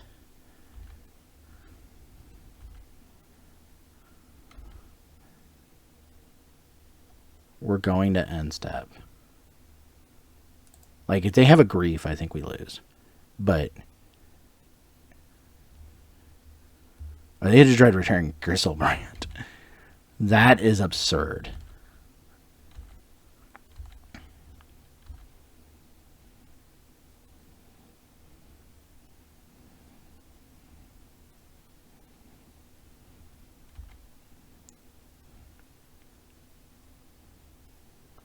I see 3 Griefs in the graveyard.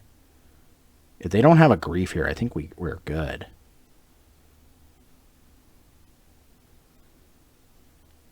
I guess we just have to hope they don't have a Grief.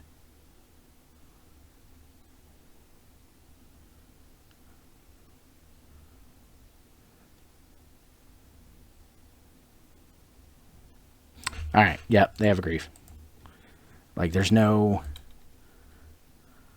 way we win, right? Like, there's nothing we could... I guess we could... Mystical for Tinker. No, we Mystical for Tinker. And then untap Tinker and cast... and Tinker for Citadel. Right? Like, that seems like the correct play, because then we could possibly hit... yeah.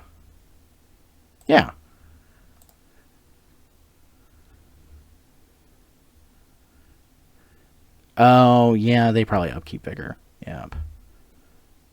Yeah, you're right. That's probably fair. They probably do have a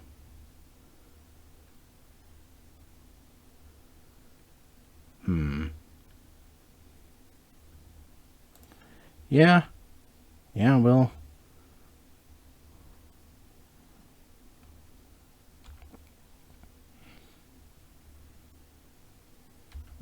I agree with with getting lucky. I think our lucky is we rip Tabernacle off of this ancestral. That is what really needs to happen here. I think we need to rip a Tabernacle.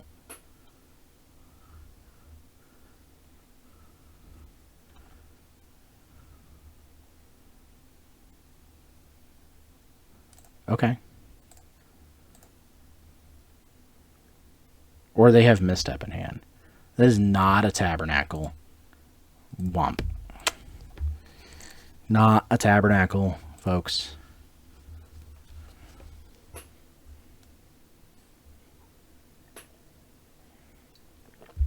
I think that would have been the thing. I think we needed exactly Tabernacle.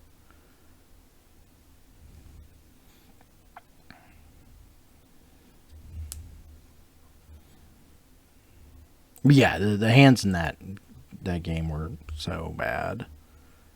I don't think I wanted to go any deeper than I did.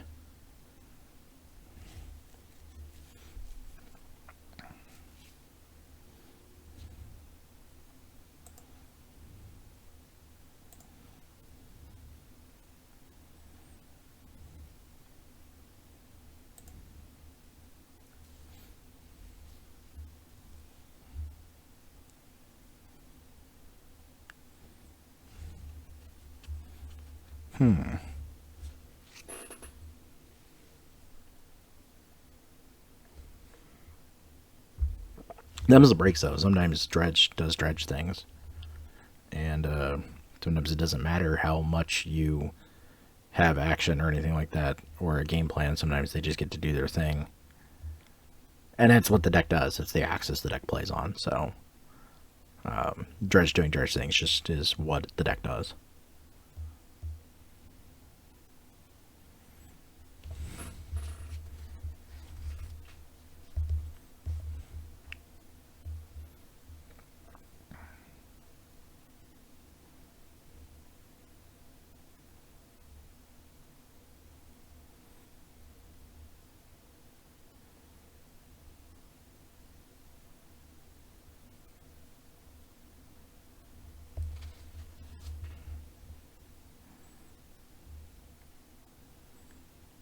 Yeah. Oh, yeah. No kidding. Yeah, getting a normal 7 with a ley line definitely makes a lot more sense to have. The mulligans in that game were just pretty bad. It just didn't line up with what was trying to happen.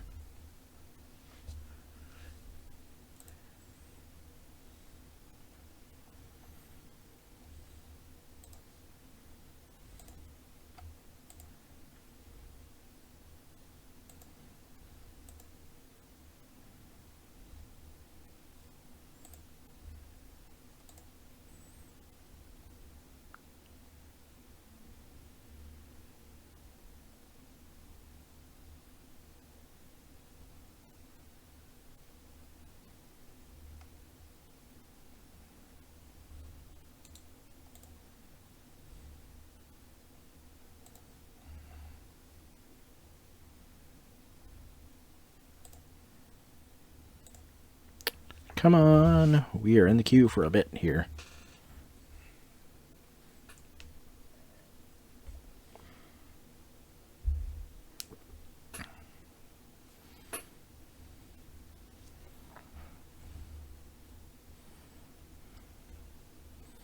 All right, here we go. Hey, we are on the play. I like seeing that.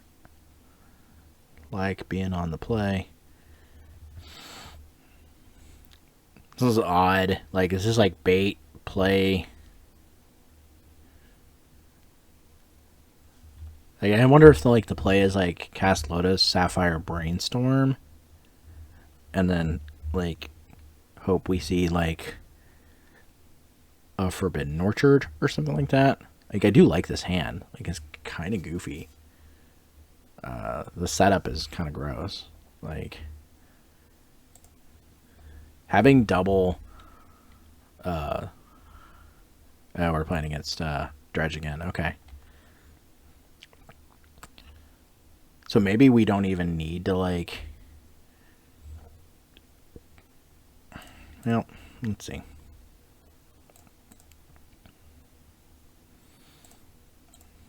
We'll cast Brainstorm.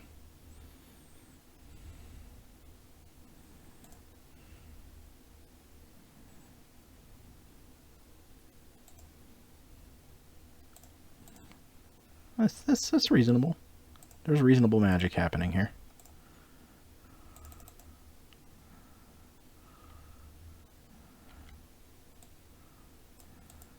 I'm okay with holding up keeping the second one in hand just in case. I mean, yeah, they...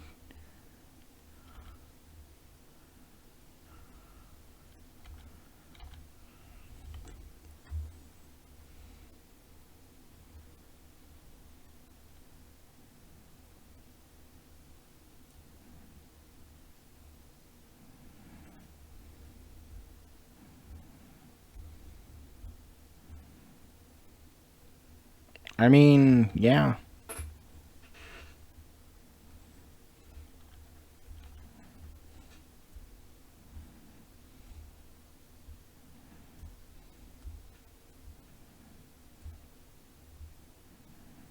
Oh, getting rid of Oko. Okay.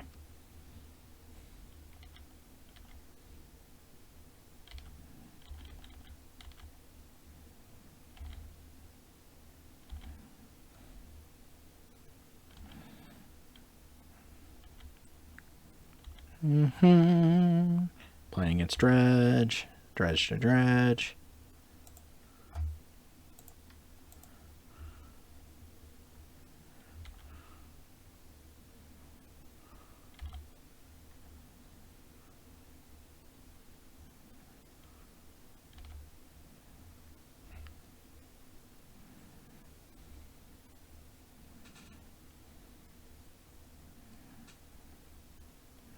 That is a lot of...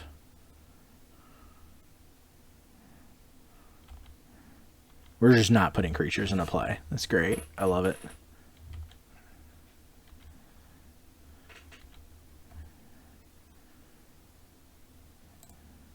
Yeah.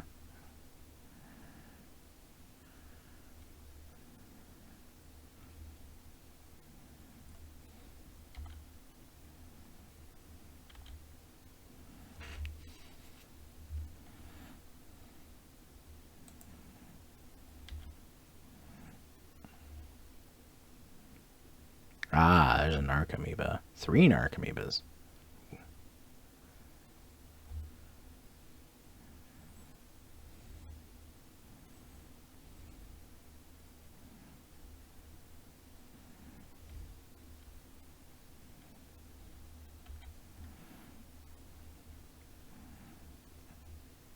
The question is, do they do it? Because they're definitely not killing me on turn 1. And then on this turn.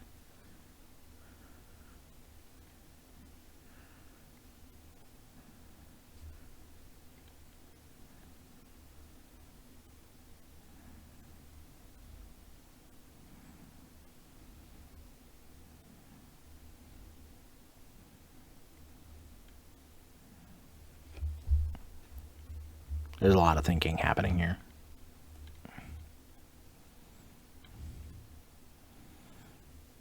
Oh, the Dredge, the Dredge, the Dredge, the Dredge, the Dredge, the Dredge, the Dredge, the Dredge. I don't think that they're playing Force of Vigor in the main because I haven't seen it. Wow. Okay. Choosing not, and they have 19 cards left in their library. Woo. Interesting. I haven't seen a single Force of Vigor, but I've seen a Force of Will. And there's a force of negation in the graveyard.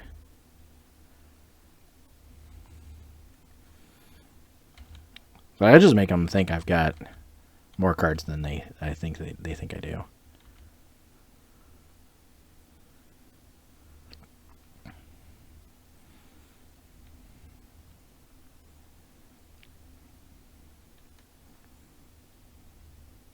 There's no sense in playing out that Mox.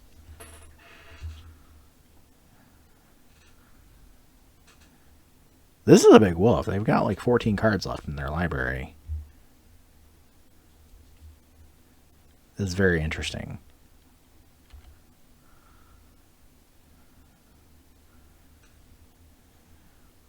Well then, just stonewalling the Oath for as long as possible is wild.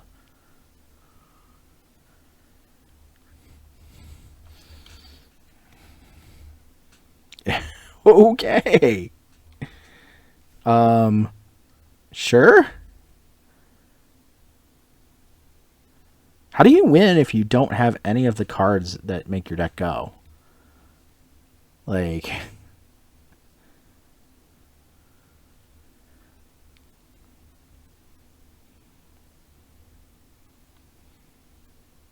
this is insane. Like, the 9 cards left in their library.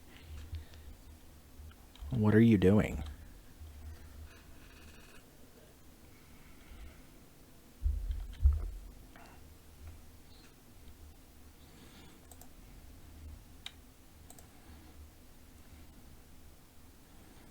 I guess I do this so I can just cast a force of will. I haven't seen a single Force of Vigor, so I mean, I think if you think you're gonna kill me with Creeping Chill,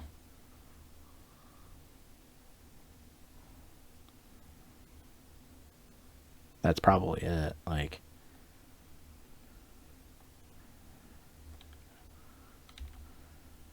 but you can't dredge 2, which means your Creeping Chills are your last cards in your deck?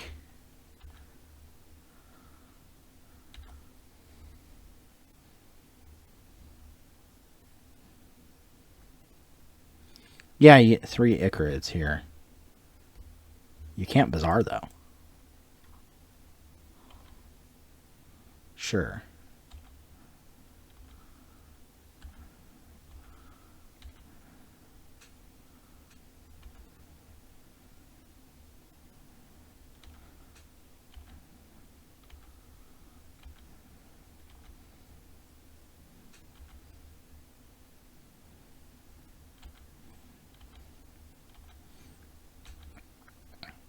This has been an intriguing game.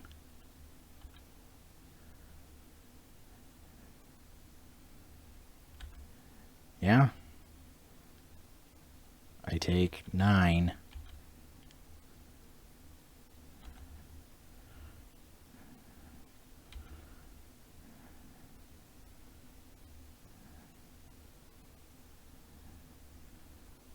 And all these triggers.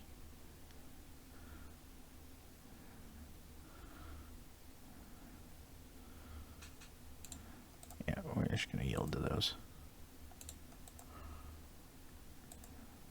We don't need to bother with them.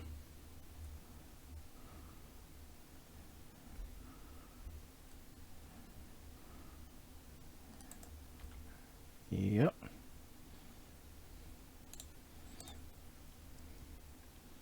So this this game needed to see a of Forbidden Orchard much faster.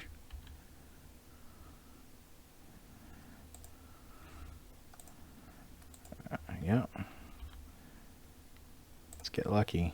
Hey, we won the flip. That's good. Yes.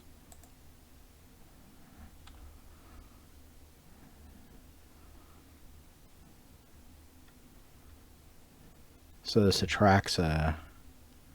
Yep.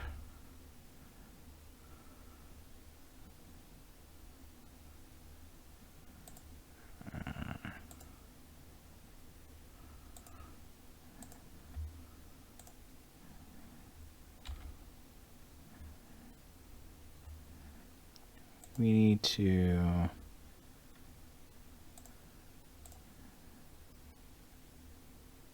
DT.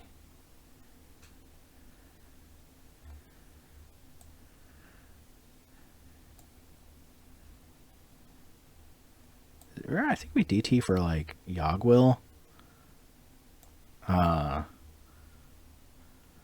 No, because that gets us one attack step out of it. Well, we can do it. We can DT for Yogwill and then do it next turn. That's what we do. Just hold it up. Yeah. Yeah, that's what I was.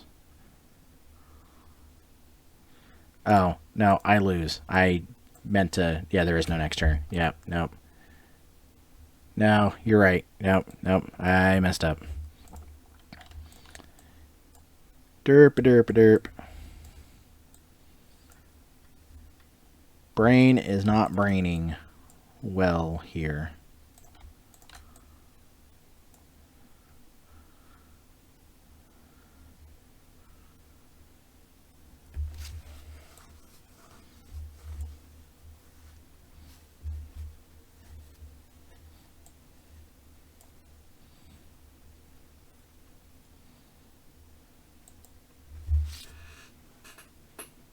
Yeah, I didn't even think about that. Yeah, no, I had to DT for Time Walk and then hit Yogg on the next one, yeah.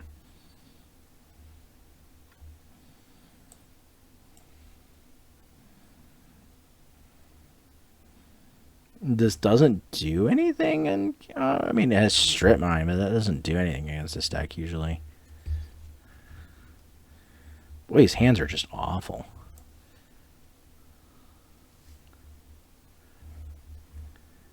Yeah, okay. Yeah, that makes sense.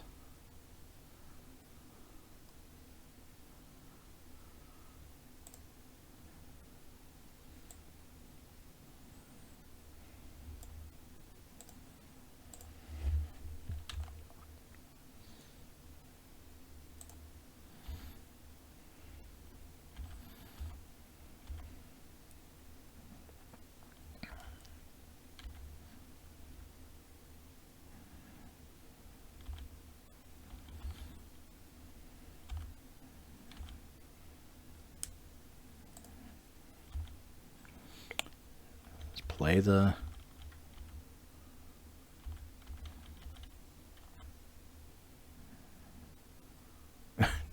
double Bazaar.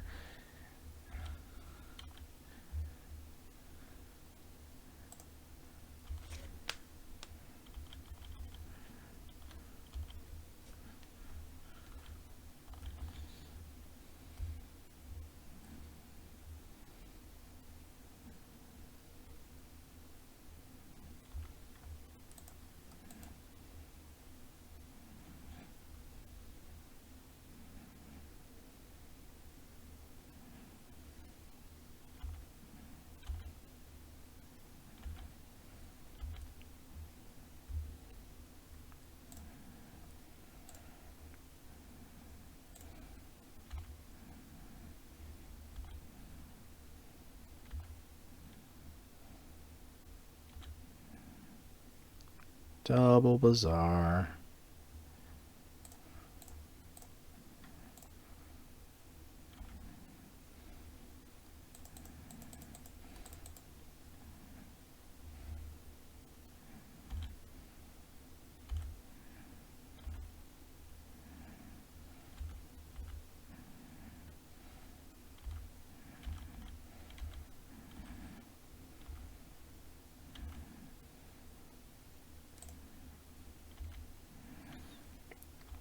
I mean, we're just not going to draw cards in this game. It's cool.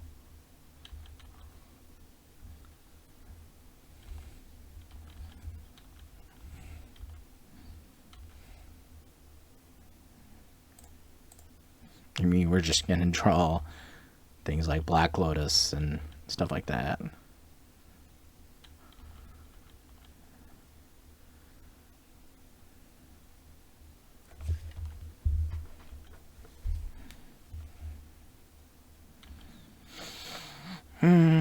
Discarding cards.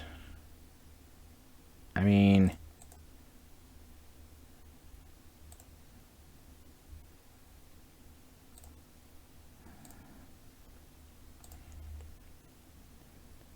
I think we can DT for Tinker.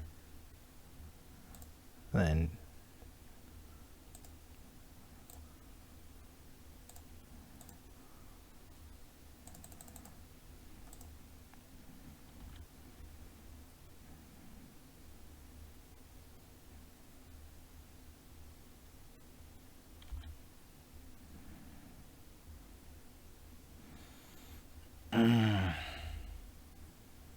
yeah, that's fine.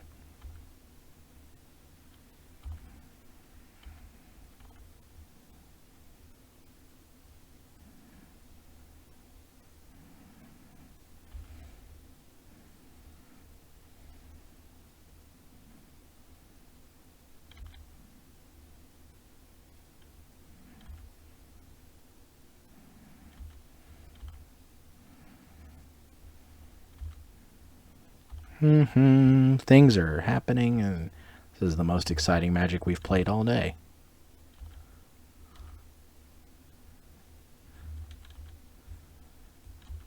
They did exile one of their Force of Vigors to cast that Force of Vigor, so, like, there is that.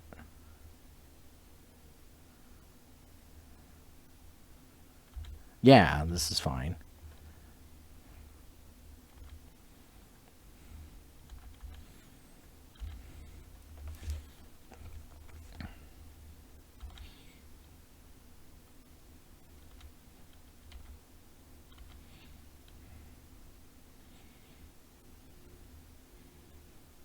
No, Wasteland on the Tabernacle is pretty good.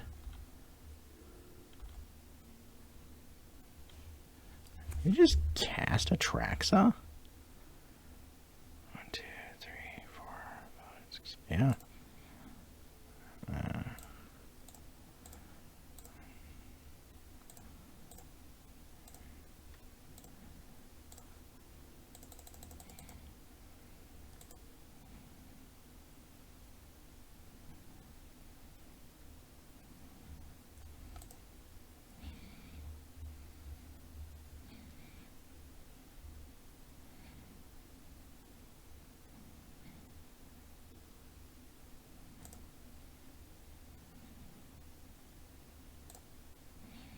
I'm going to dig in really hard here for a force.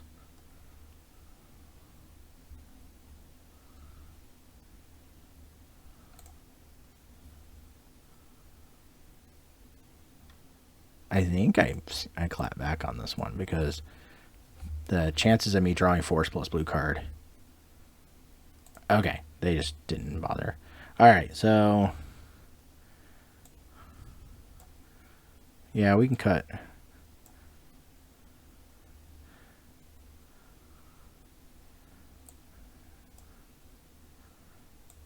Well, let's see here.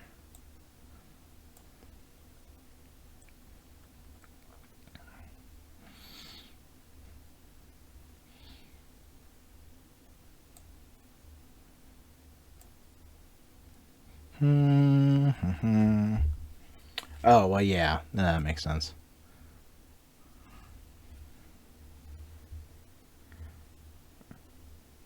Yeah, this seems fine. Now we just have to hope we have, like, a strong 7. This seems rather reasonable.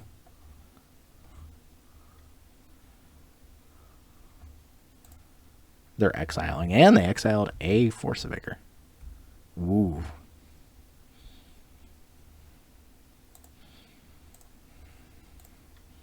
Yeah, no, Flusterstorm plus.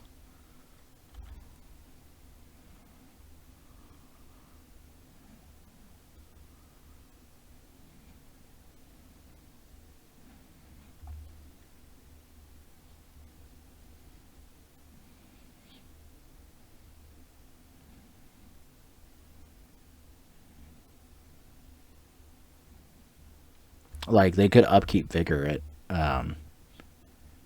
but Still seems worth keeping.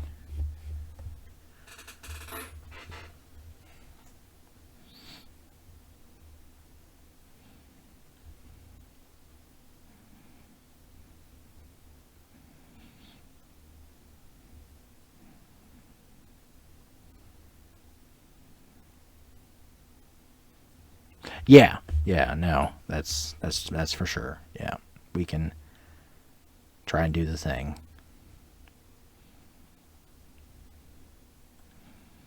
They're really thinking about this. Okay, yeah, hollow one draw. Pretty reasonable. Oh, we could just cast Oath of Druids on next turn.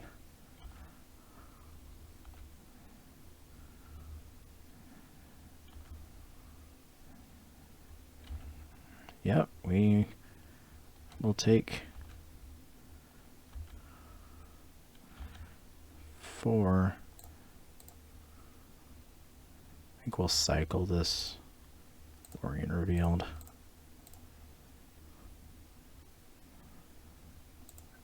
Underground Sea. What would be helpful would be a Mox. Like, I think we wait until we can take 4, another 4, and then just jam Oath plus. Like, we take 4, we can take 4, jam Oath plus.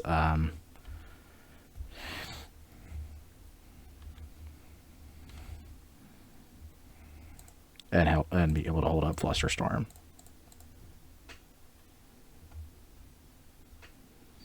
Like, they have to force this, I think, right? Oh, yeah, okay. Do we care? Like, I guess we have to care. Because they could have Force of Negation. Or they have Force of Vigor. Like, this is how we win the game, I think. Short of blowing up into a big thing. Yeah, we have another Oath in hand. I think if they're worried about it, they would have just let it go.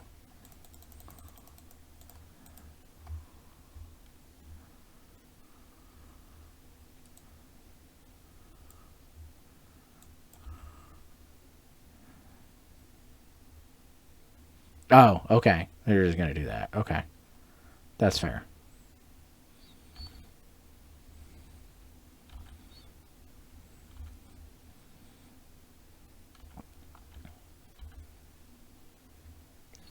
I mean, they had double force. Like,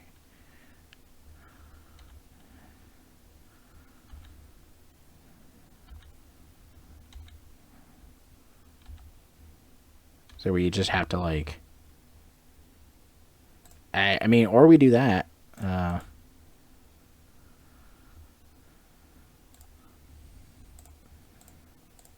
Cast Time Walked, bait it. Okay.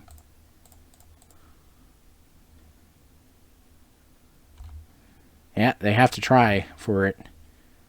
For exactly, like, Force Blue card. Oh, okay. Yeah. They didn't see Force Blue card, apparently. So, cool. Last round. Let's hope for a 3-2.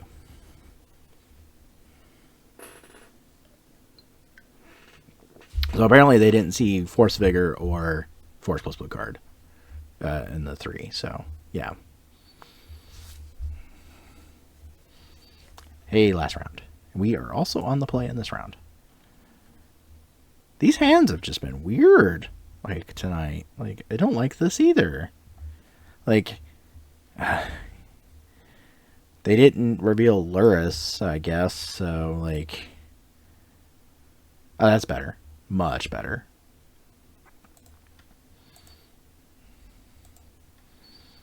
This is like the hand you live for, right? Like, you just... jam a turn 1 Oath. With Force backup.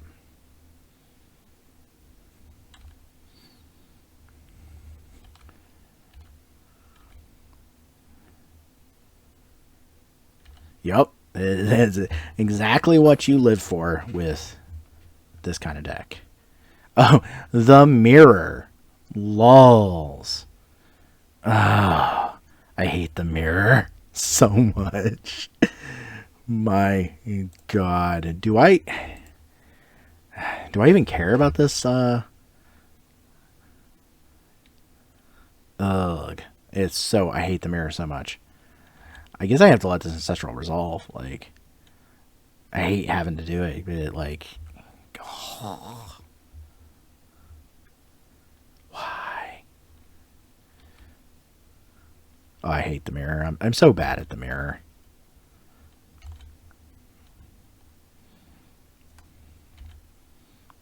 And they cast a restricted card, so yeah, that.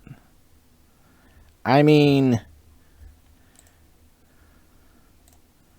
I feel like we're just playing the game of who does things more. Who does more Forbidden Orchards? Hey, that's not bad. I like the Oko, though. I don't like the...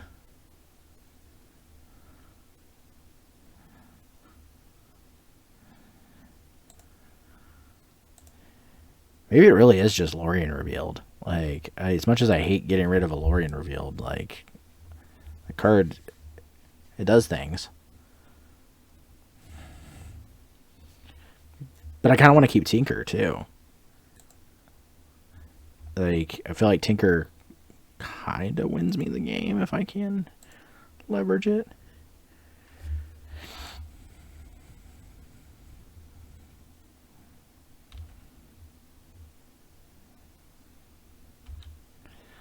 So having, like, double...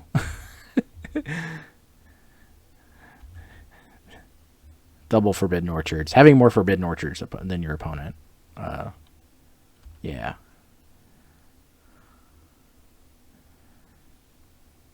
Flash. Yeah, I mean... That's okay.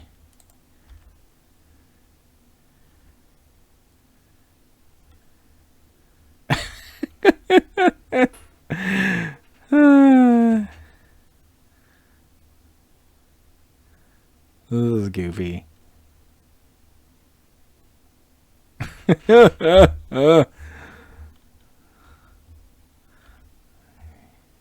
Okay. Yep.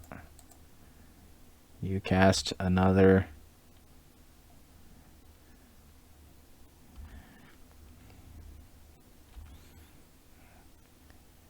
Or we have to do it, like... Yeah. We are playing the Forbidden Orchard War. Oh boy. Just... They discarded me for... So I think, like... I feel like I either go for Oko or Tinker. Like... I feel like Tinker is a reason... Or Oko is a reasonable card here. Like, it seems super reasonable.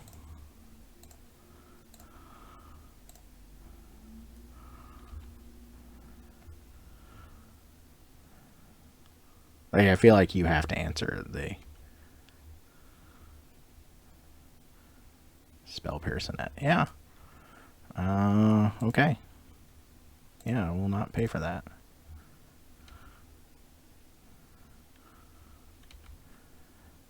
I'm more worried about this,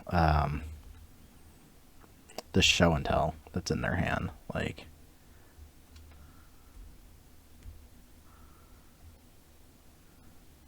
I think that's what I care about. But, man, what a weird-ass game. Okay. Just attack with,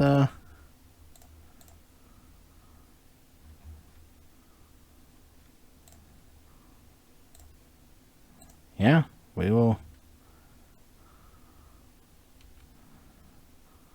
block.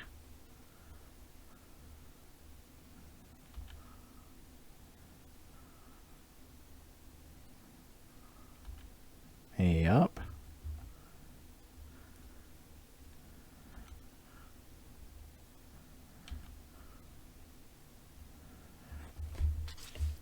Like, do I go for the Tinker now? Like, I feel like I kind of have to. Like, Tinker for Citadel. Like, they have 6 cards in hand.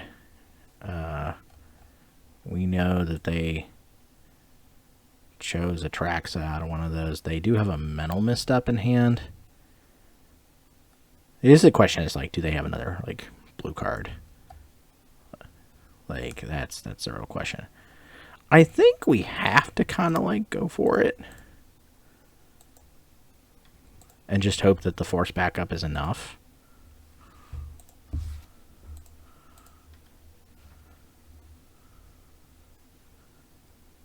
Okay. Yeah.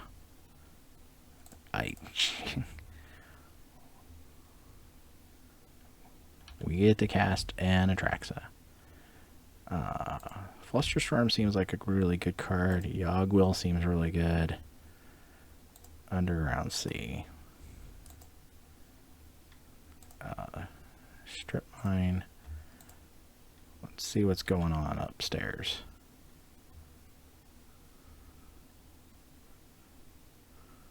Yeah,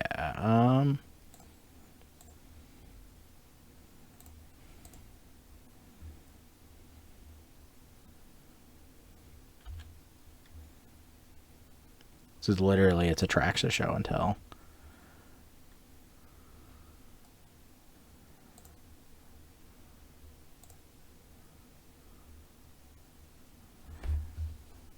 That's an awkward concern because now they get to have their Atraxa, and we can't. And we played the strip mine off of the thing, so that's clever.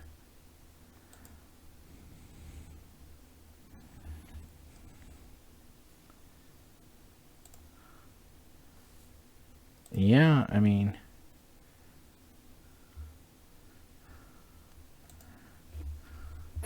hitting a land off the top of that was not good.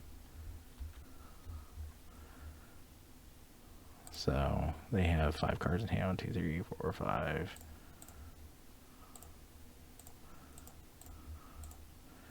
Yep.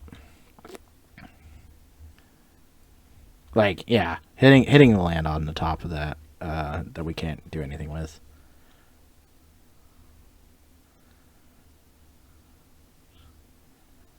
Why couldn't they put the trigger on the stack? Yeah, I mean, I guess we get an Atraxa war here. That doesn't seem very good.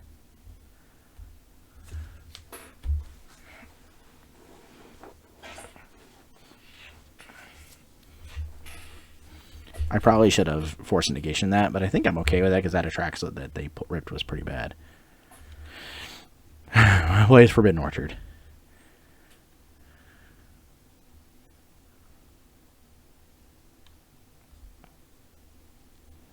And I think we can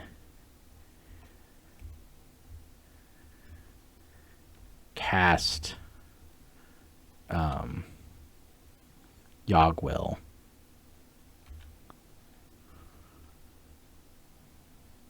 Yeah, you get a Lotus. What are we DTing for?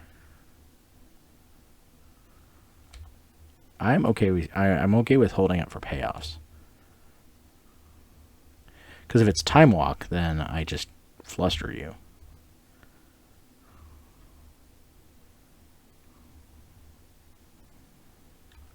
Okay.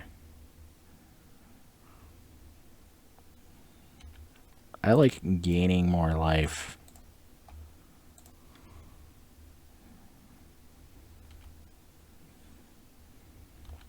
Off of my Atraxa.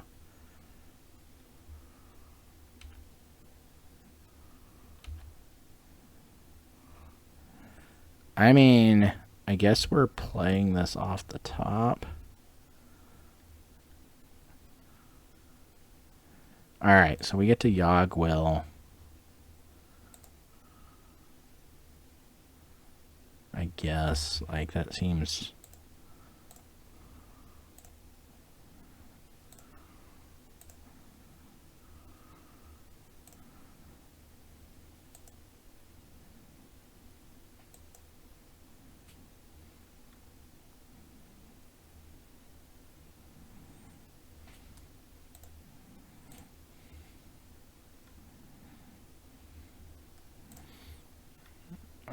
a second. Let's clear off their hand before we probe them.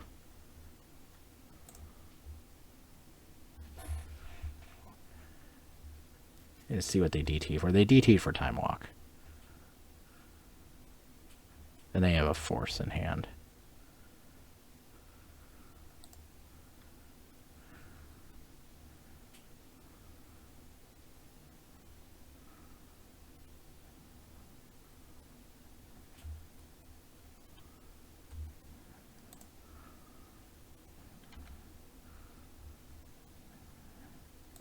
Time Walk. External.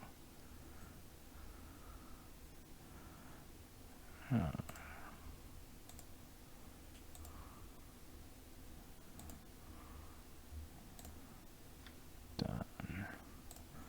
Oh, walls. How silly is it that we get to...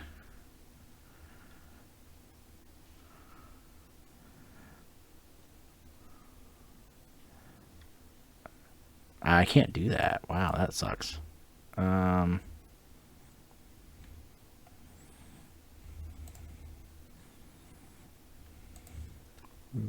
Tutor.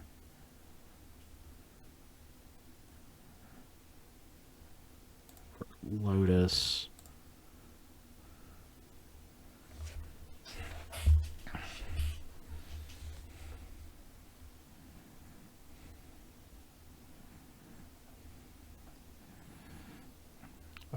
And then we get to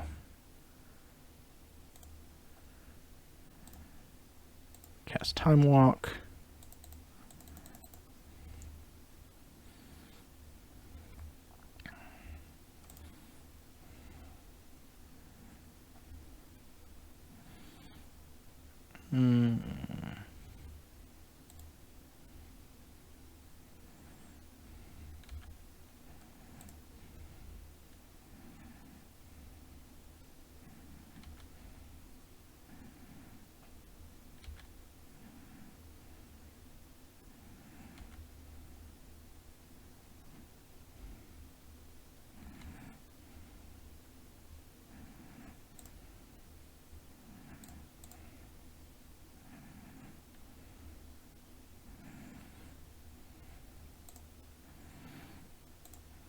We get to cast some things.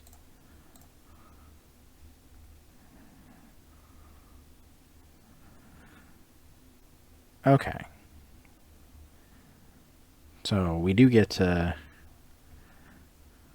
attack. And we have up a lot of mana for stuff. Or we can cast that Show and Tell.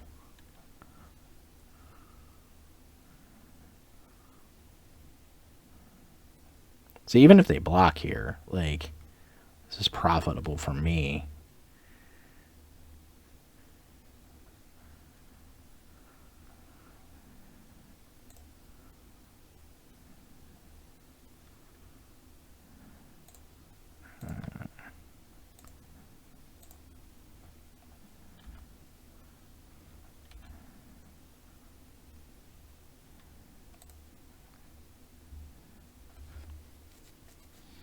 Yep, they get a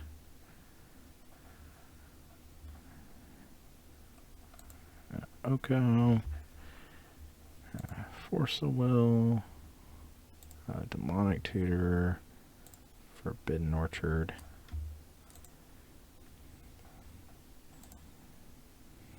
Let's see, 1, 2, 3, 4, 5, 3, 4, 5. Okay, so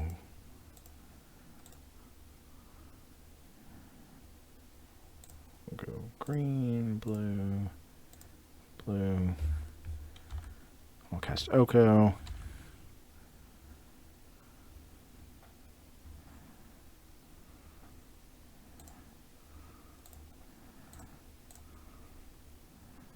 And I'll fluster though that.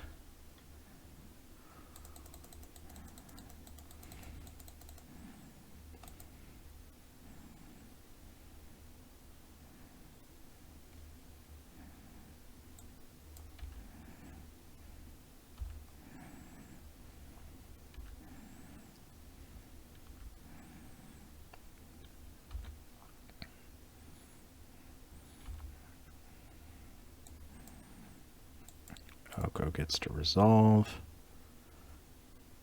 Oko's going to make a food. 1, 2, 3, 4, 5. 1, 2, 3, 4, 5, 6. They have more creatures than I do. We will pitch these lands we don't need. So we have like a million ways to interact with this Oko that's in their hand.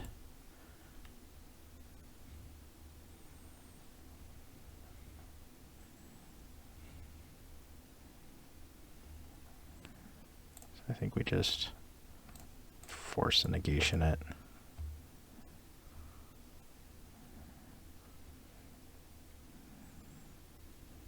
Okay. Hey, wow. We got there. Man. I kind of like Sarah's Emissary. Ugh. I don't like Show and Tell in this matchup. I feel like we have to board out Show and Tell. Seems like a really bad card in this matchup. Long Goodbye seems really good at getting rid of opposing Okos. Dismember doesn't seem good.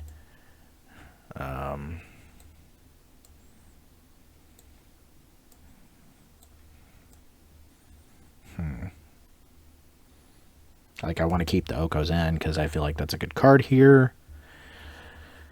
I don't think I just think Show and Tell is just too much of a liability in this match. I hate this mirror. I hate the mirror though. It's the absolute worst.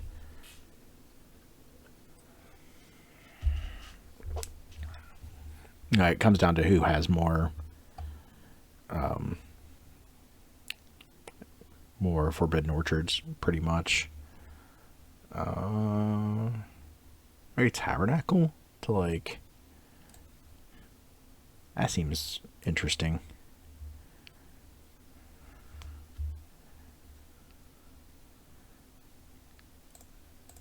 Cut a Trop for a Tabernacle. I don't want to cut a Forbidden Orchard because Forbidden Orchards are really good in this matchup. And you want Atraxa because you want to be able to draw cards. I feel like Sarah's Emissary kind of wins you the game. I don't like Energy Flux. I don't like Mindbreak Trap. I don't like Leyline per se. Yeah. Yellow, let's see what happens. Playing for a 3-2 here. If you are joining me this late, thank you for joining.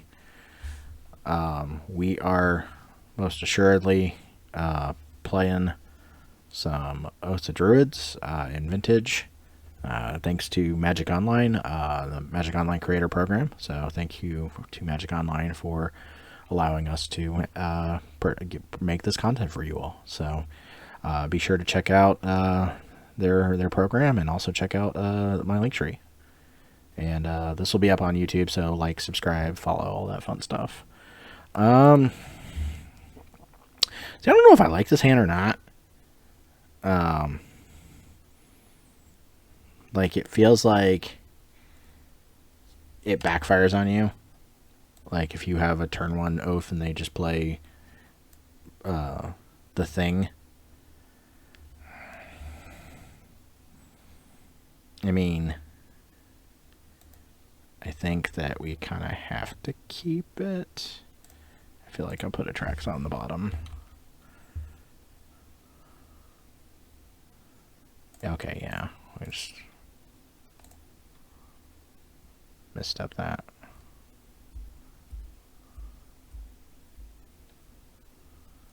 Oh, they're gonna misstep that. Okay, sure. Yeah. You get to see what's going on upstairs, yep.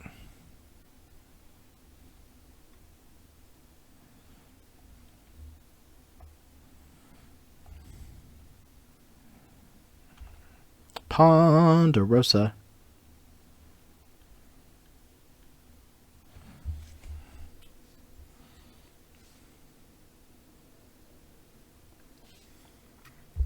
I have personally used a lot of time in this match so far, so that's not good.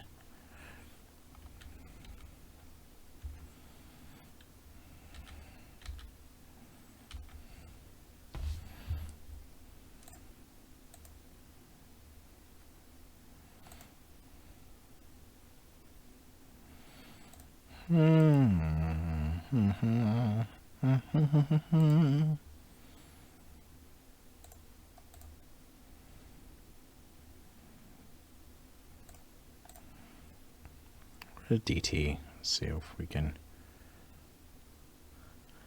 Question is, what do we DT for? Like, I feel like DT for Ancestral makes the most sense here. I don't want to DT for Tinker. Not without some sort of card to back it up. I feel like DT for Ancestral is a good call.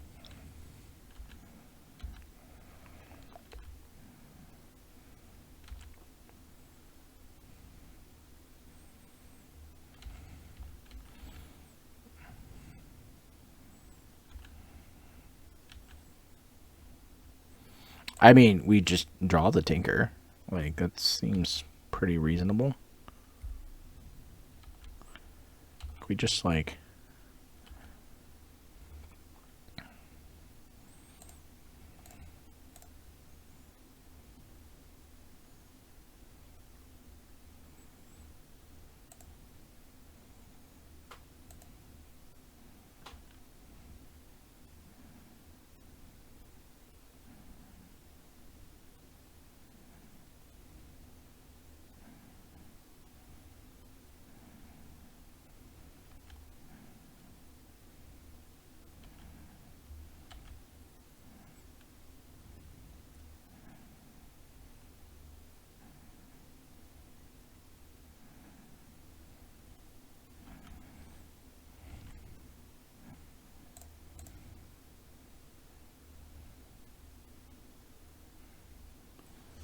So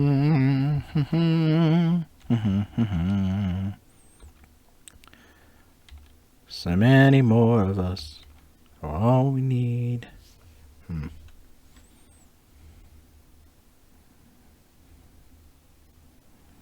Yeah, ponder, ponder, ponder, ponder.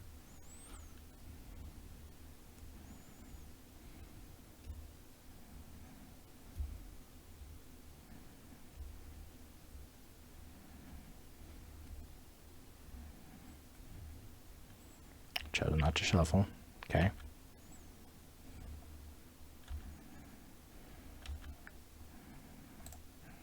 We'll jam that top.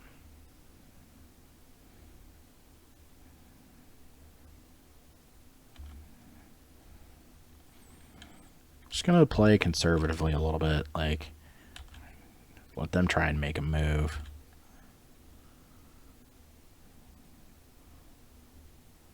Besagio, just playing the Besagio out.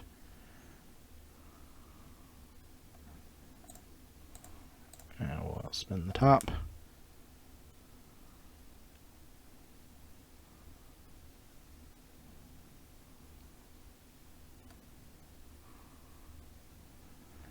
There's a Force of Will there.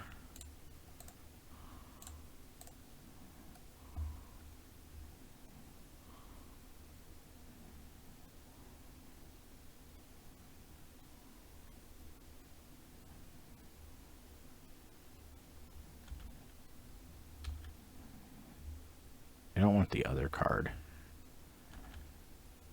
but I want to jam this Ancestral like at some point.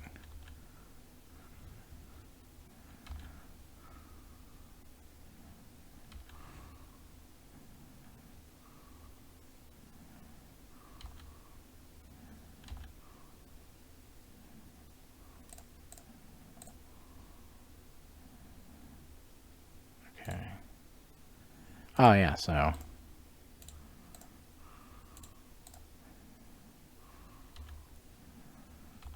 we're just sandbagging force effects, I think, at this point.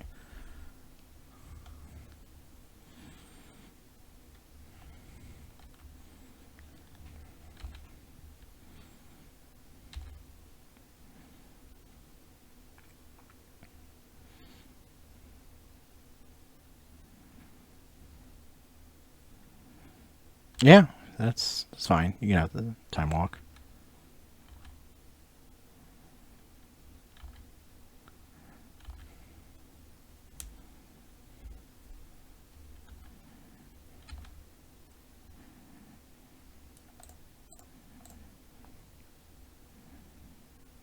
Okay. Top. Top. We can draw the long goodbye. So we have an answer for something like an Oko or something like that.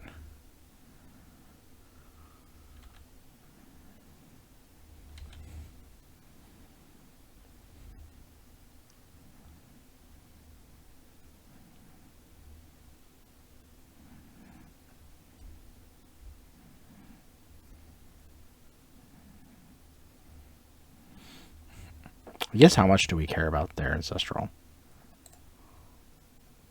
They got one ancestral in response.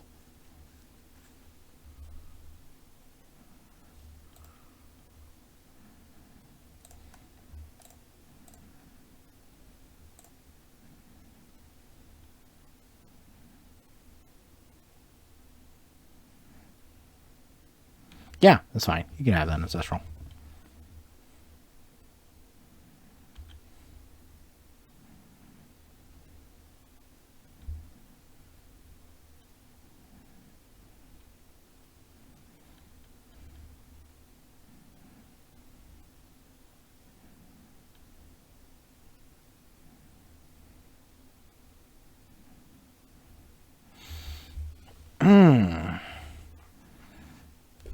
Do I have to care about this? I think I do, right? Like, they had to have had a force backup on this. Oh, okay. Or maybe they just have two oaths.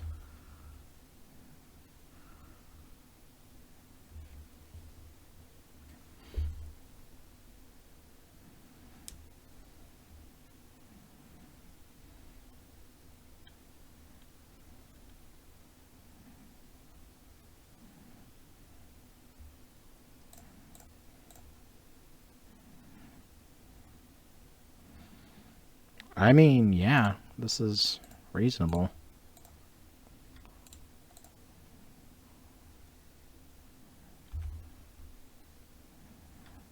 What is this card? This card is show and tell. They kept in show and tell. That's interesting.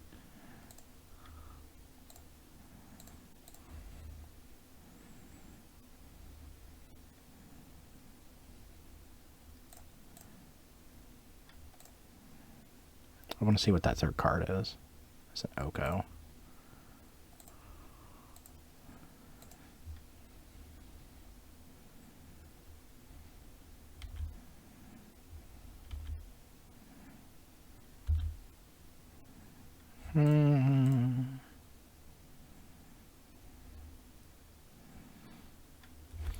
So, chances of them having force plus blue card in hand. Hey, thank you for the follow. Oh, raid. I've been raiding. Oh, hey, thank you. Pretty cool. Yeah, thanks. So I think we float. Thank you for the follow. Can we try for the Tinker?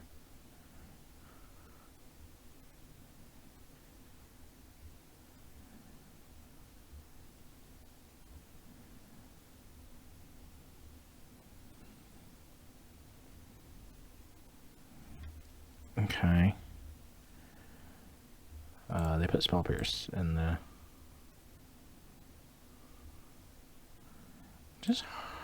Yeah. We'll fight over it. We'll see if they have a double force.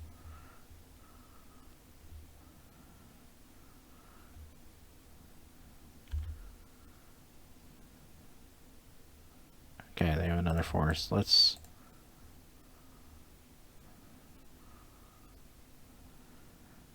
That is not...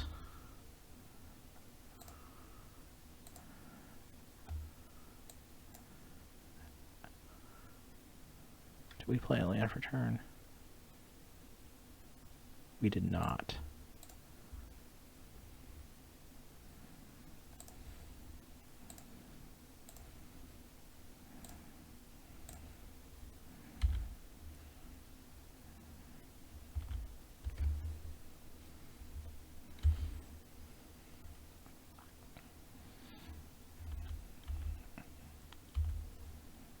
Okay.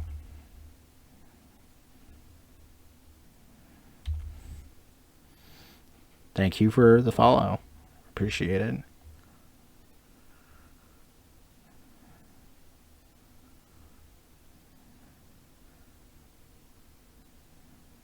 So I think even if they bestage you here, Forbidden Orchard. Okay. Is it weird that I want to consider long goodbying? We are an end step. We're doing it.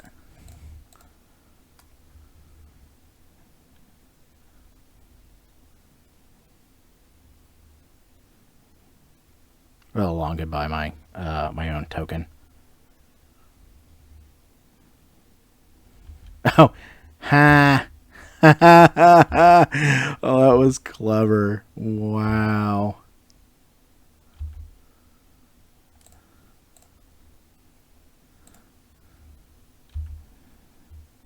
Very cute. I appreciate the hustle.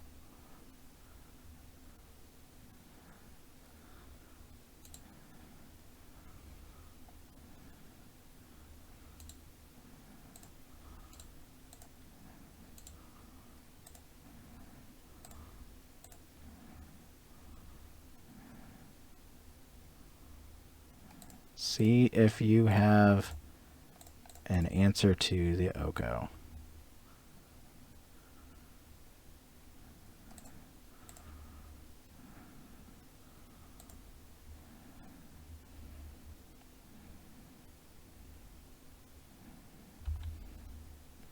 Try and hit, spin the wheel.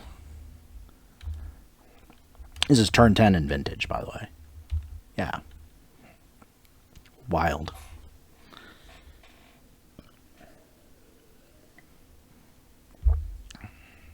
They have an Oko too, then, or they have a Tinker. Okay.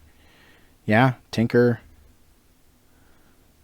Oh, yeah, Tinker for Citadels is a reasonable card. Ooh, they hit an Oko.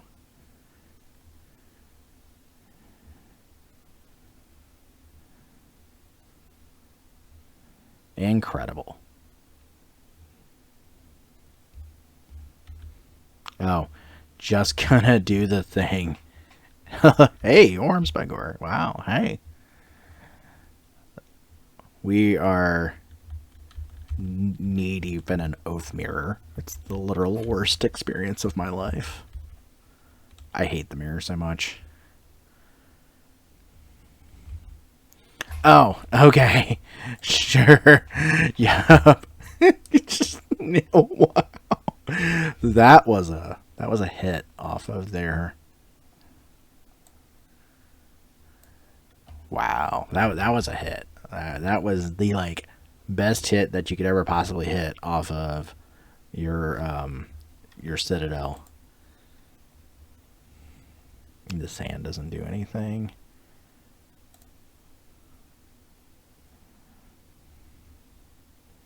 This hand does things.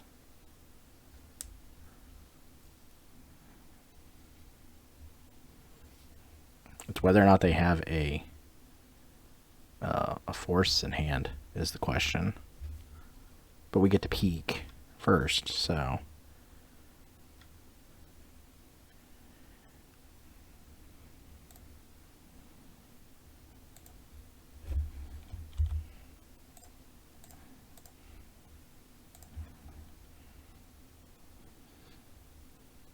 They have Time Walk.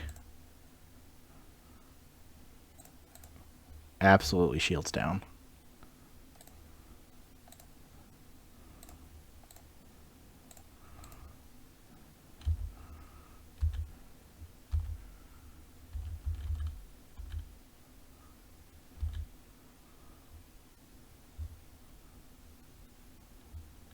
Yeah.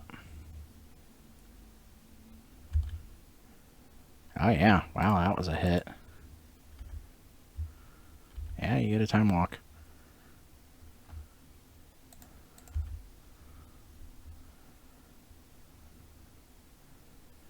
Feel like we just misstepped this ponder.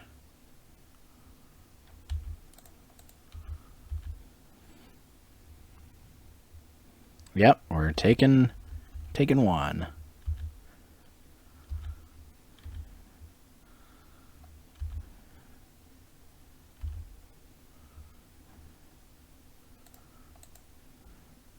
So yeah, DT is reasonable here. DT for Forbidden Orchard. The biggest, lolziest thing on the planet. So that's just absurd. Wow. They had perfect draws there. Even though like I had like a really strong like start there.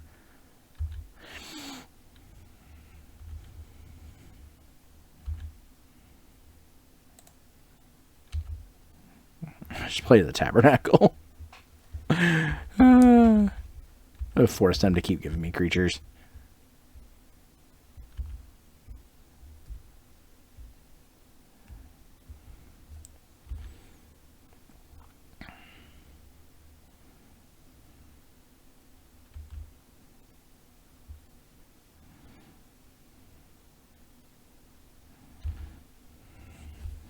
This is great. What a game.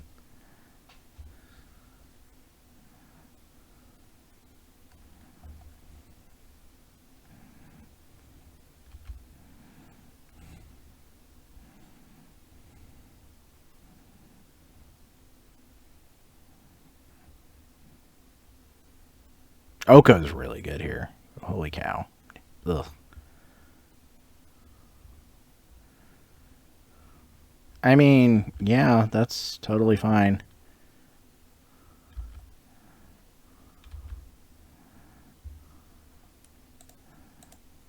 We'll give you a creature.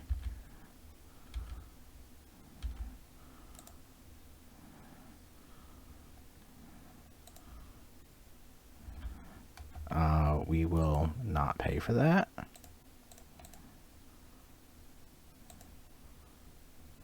It's clever that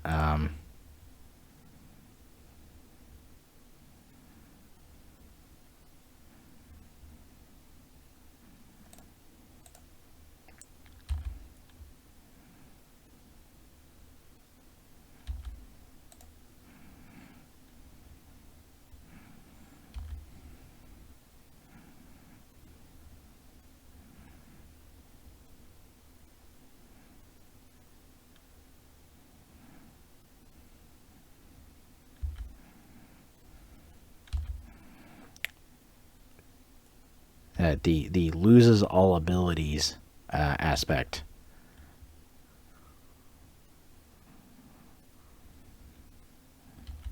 of Oath here. Yeah, yeah. You get to just the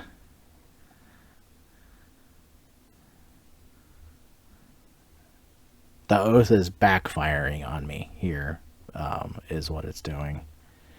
This Oko totally upset the balance of everything. Yeah.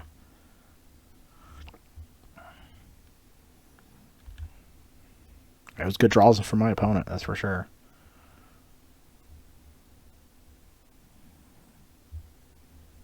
Yeah, just keep making.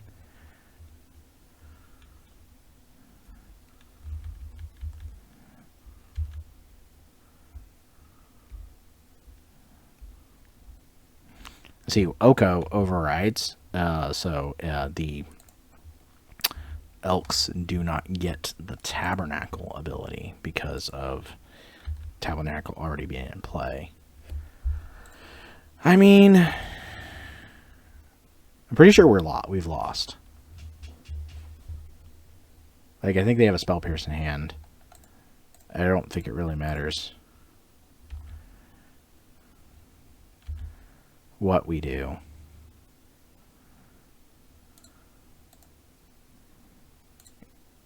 yeah, it doesn't matter. We have definitely lost. My opponent really very much like did the thing.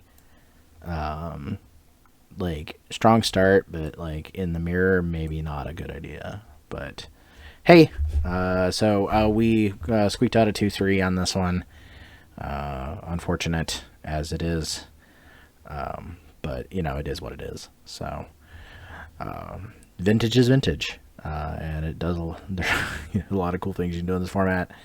I also made some horrendous misplays in my round 2, absolutely well worth noting of things not to do in vintage. You can clearly see the moments where I lost the game in those games, very much so. And it was very much a minute decision, which is what makes vintage interesting, and that's what makes it fun.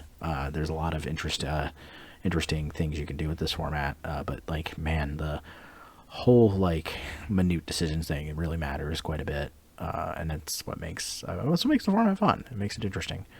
So for those of you who have just joined, that was our last round, so we are finishing up the stream for the night.